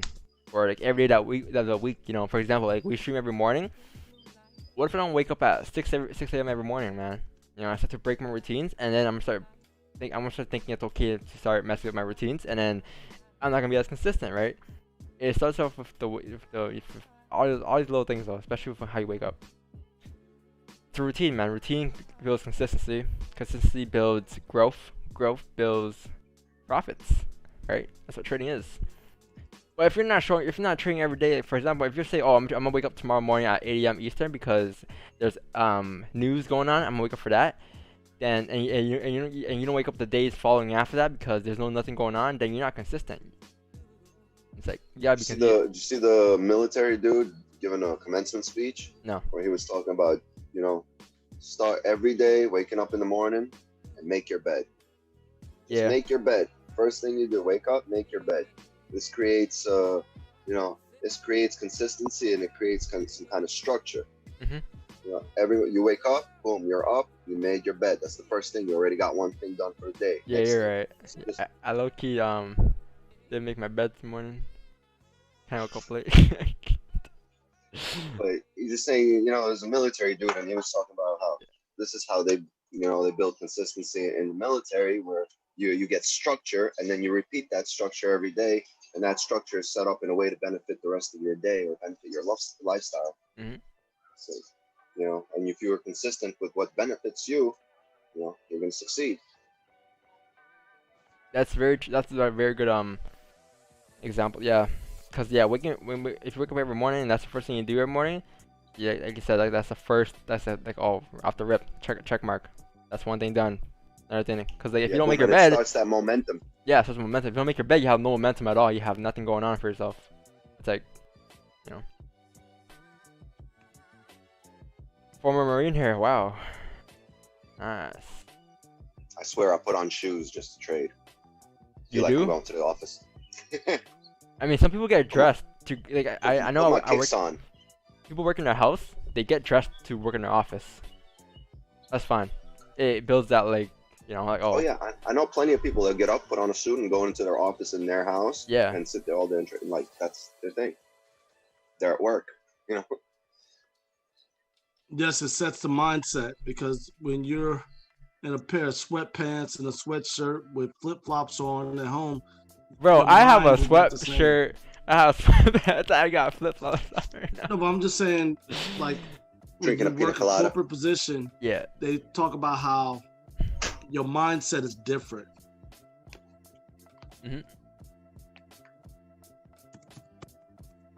Yep. Oh, here comes the recess. What's the purpose of gray rectangle? To make the orange lines more obvious? Yeah, because at the end of the day, this is all support and resistance. Yeah, kind of. I have the orange lines just make it more like easy for my eyes to identify my stronger resistance points. When I have something without a line here, like for example this is like I'm not worried about this yet. Once you get there, I'll worry about it. I'll put a yellow line there like this, But like it just depends on what you want to do. You don't even have to put a yellow line. Put a box if you want. But it's just so like because these lines here, because I could technically trade without lines here or anything on my chart, but I have it there so it's a better visual for my eyes. So that's what these lines are here for. Right, just so I have a better visual for my support and resistance is in the levels I gotta worry about. Do you continue to sell? Yep. I'm probably gonna wait for sell below 136 here, coming down to the support. These would be my sells. And just a little 15 pip range, probably catch 10 pips out of the range here. Not bad.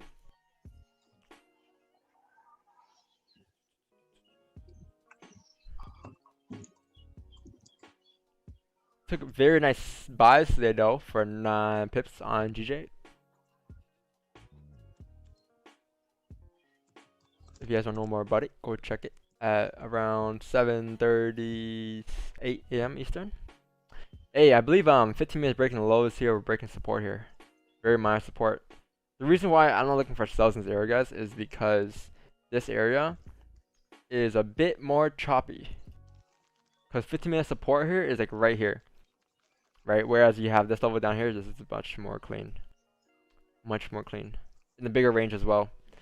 So I'm going to wait for sells below 136, 524. Might not even enter another position though. Might call that a day, to be honest. Might hit my boss, miss the live, miss pips, miss money. You're making money at work though, man. Your boss is giving you money at work. Welcome to all the people that came over to the gulag. Welcome, welcome. Lakers in 5. Oh, wow. You guys see while we wait for counts to close? You guys see while we wait for counts to close? No counts has closed below the range here. Boom, came all the way back up, man. Wow, GJ is going up in the range. This is why I was not looking for sells in this area, man, because it's very choppy. Very choppy. Count breaker. Yep. Daily is bullish. Remember that the daily is bullish. We could easily flip bullish, and this could be a low for us to continue going up here. Daily could still close bullish. Look at the structure in the daily; it's still bullish here. So looks like we found support on a smaller time. Yeah, this liquidity wick. We found support on a smaller time frame. We could potentially push up from these levels here. So buys will be above here. Oh man, buys above here for GJ. Don was like, I might not take any more trades, but whoa. That's how it be. That's how it be. What time frame to draw your zones on? It depends, man. I break everything down from a daily to weekly down to the 30-minute, 1-hour time frame. If you want to see how I draw my time frame, draw my zones and levels up, you could go to the beginning of the streams at 6:30, and that's when we kind of adjust our levels.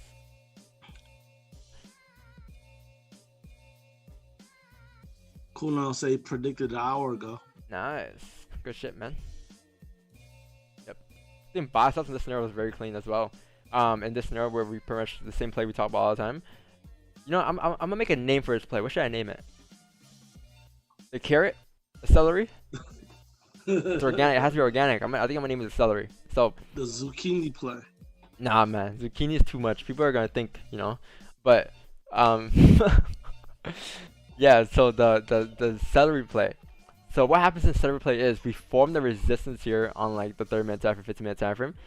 As we close bearish at resistance, it's confirmed that we have formed a resistance, right? We have confirmed that. So as we break the high, we break this 30-minute high here, we're breaking structure. High probability we're going to continue up because this kind of closed out right at resistance. So, as we broke the high, I think bias was there would have been clean to go up to this target. If you guys attempted that. No FOMO. Yeah. Yeah, bias will be above here now, guys. Above here, you're getting a closure above here, coming up to the resistance here. This looks like a fake-out. Think of it this way. You know, we had a minor sell trend earlier today, right? Very small sell trend on today's trend, but for us to go down, we need levels to make a resistance and then retest go down further, right? So maybe like retest this to go down here, maybe, right? People are looking at that, maybe.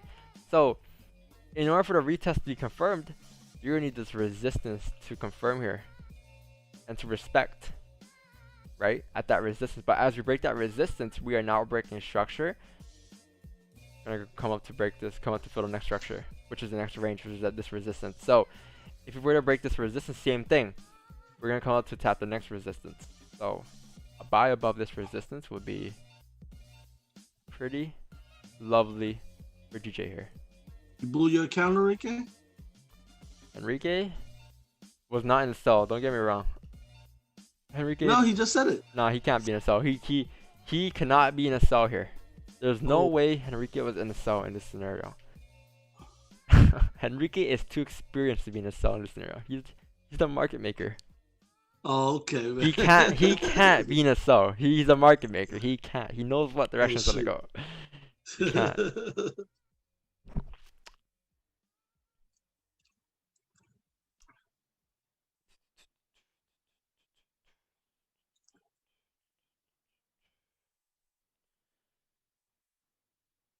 Alright.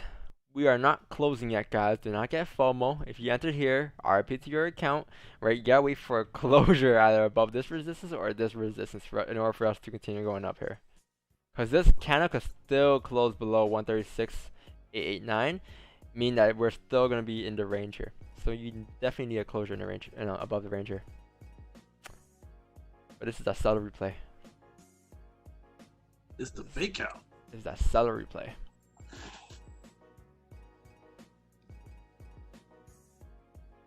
Do you know what time frame we work for?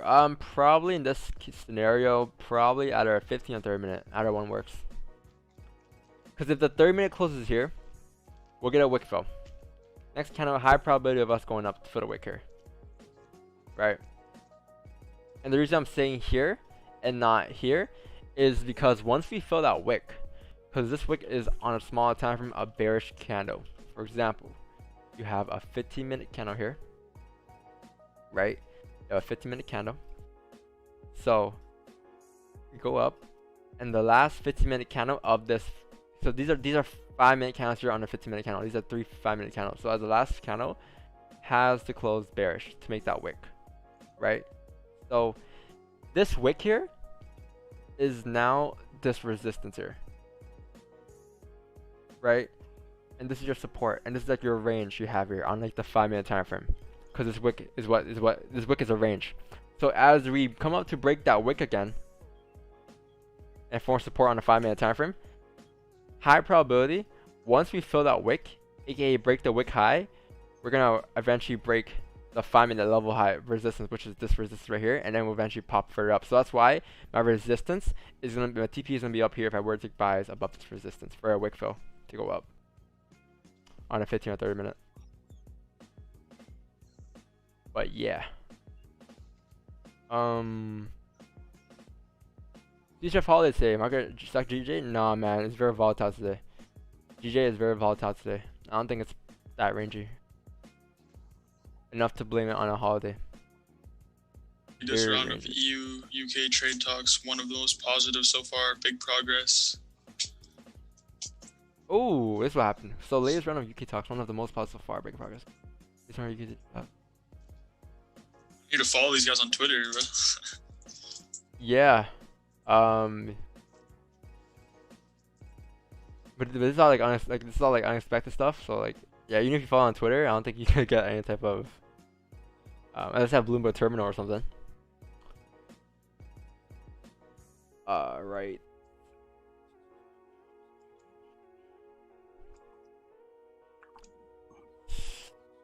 So like what's happening here is that like, we're probably gonna close bullish here in 3 minutes. And if we close bullish above this resistance, in order for us to go up, we need to respect this support here. And yeah, because if we close above, close above. your support. How big is your stops though? We Pretty need to big. close above, and then we need to support form. So we're at least 2 candle closures away from. Yeah. looking at any- To go up, right? Yeah. Yeah. So closure above here, guys. Because look left here. How many times have we came up in a range here, wicked up, and not actually close above? Like look left here. Look at all these wicks here. 1, 2, 3, 4, 5, 6, 7, 8, 9. All these wicks here have one thing in common. They all came up and wicked and came back to close below this range here. So once we had a closure above this resistance here, what happened? You had a breakout, right? On this kind of opening. Same thing GG. here. If you get closure above this resistance, we're gonna pop up here for the wick. And that's the move we're looking for. What up, Wishman? I said no and GJ, watch you close within range. Knowing GJ, the last 20 seconds, it will close in a range, and it will close bearish. No Mess way. up your whole Nah, it's setup. not gonna close bearish. I doubt it. Yeah, like mess up your whole setup. You'll be like ready to get in, and then it just closed bearish. And it's back in the range. It's either we close here for wick fill, which I rather prefer, or we close above this resistance above here. Because if we close above here, you know, like it makes sense for us to go up, but it's gonna take much longer for us to form. Because then you're gonna need a support to form. For example, like you're gonna need like a, you know, we're probably gonna pop up, and then eventually like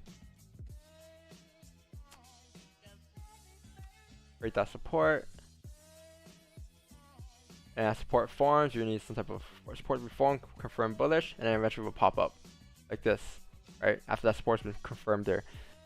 So I'd rather close above here, 136.89, than above here. But it looks like it's gonna close in about a minute, and we are closing midway through the range, so the move's kind of done. But let's see.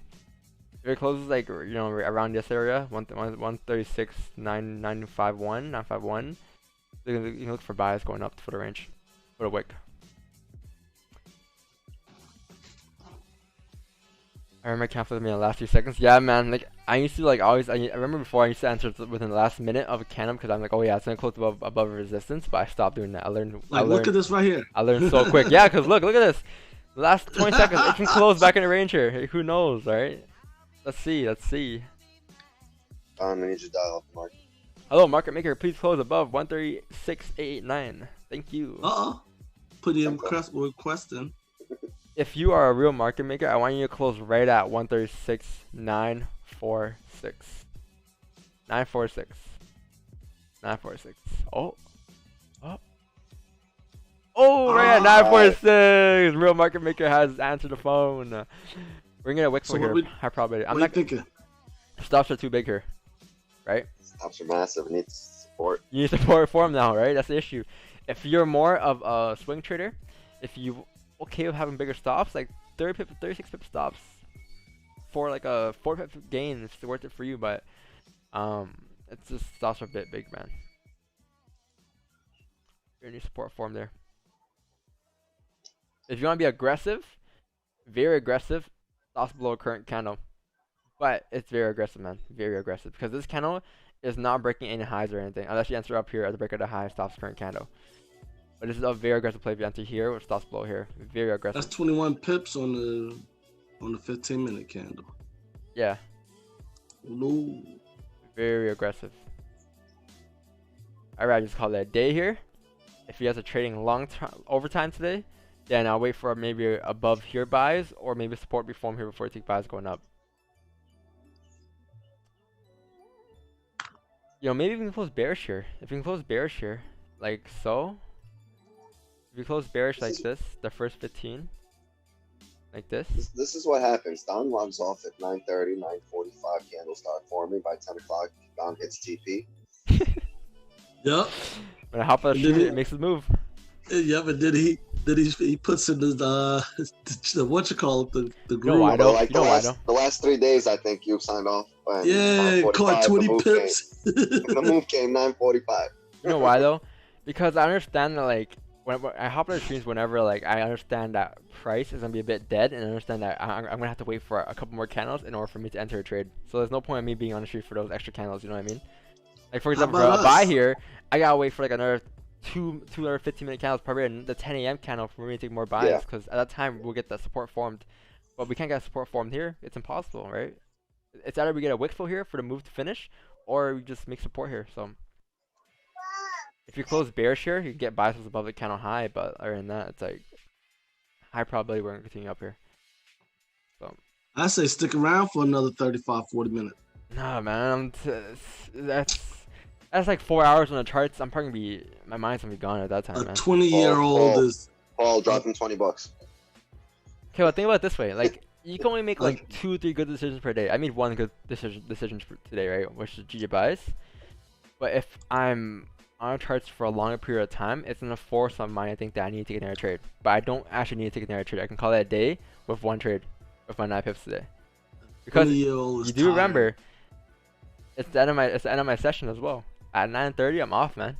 You know. It's not about him being tired though. It's just about. Nah, yeah, I'm not tired or anything. I'm being funny. Yeah, no, I know. Look what it's doing now. Yeah, it's not for the wick here. High probability it's not for the wick here. High probability. So Makes perfect sense. So it needs to close. Now, what if it closed within this range on the next 15 minutes at a buy, or you gotta wait till it close above where you have the zones laid out? This entry candle on opening of this TP up here would have been valid, but the issue you have is stops are way too big. So that's why I didn't enter. If your stops are smaller, 100%. As stop loss below previous candle, entry here, TP here, right? But that's the issue you have here. So now, what? I was gonna say on the entry of the candle, once it closed, your previous resistance is all the way down there. Yeah. Like 654 or whatever it is. So like now another scenario that might come is, like Wix9 said, a support to be created. That could be either here. It's either we get a support created here, or we get a wick fill on this current candle. So I'd rather just miss the whole entire move and wait for that support. If we do miss the move here, so. But yeah, it's probably gonna be in a couple of more candles, which is at around 10, 15, 10 a.m. Yeah, so that comes with a lot of experience. So us waiting for those moves comes with a lot of experience, understanding when they'll come, and understanding like for example, like a simulator. If this is like a FX simulator, I would have skipped these candles here. This 15-minute candle here. Somebody just said that US 30 crazy drop. Yep, USA dropped there. The forward candle had no range to go up here. Forward candle closed bullish above this resistance, but it had no range to go up here. This wick here is very small. That was your range. Price came back down to range. High probability. This looks like the WAP move that we always talk about. This is gonna come back down to range here. Because for us to go up, think of it as a retest level. You're gonna need this support to hold for us to go up. So people have the charts looking like this sometimes. An arrow going down, arrow going up. But if this support breaks, we're gonna come back down to range to 28.082. So yeah, I'll look for sells in US 30 if we get a closure in the range here. If you get a closure like this, high probability will come down further for the range. That'll be the trade for US 30. But I think that's it, right? How is your USD doing? Let me take a look at your USD. Your USD should be going. I said a chart earlier. I'm gonna take a look at this. See how it goes. USD closed above resistance. Ooh, 1 hour closed bullish at support. 30-minute closed bullish at support. That's a bit choppy here. Alright guys, I think I'm gonna hop off though guys. High probably won't get a wick fill here.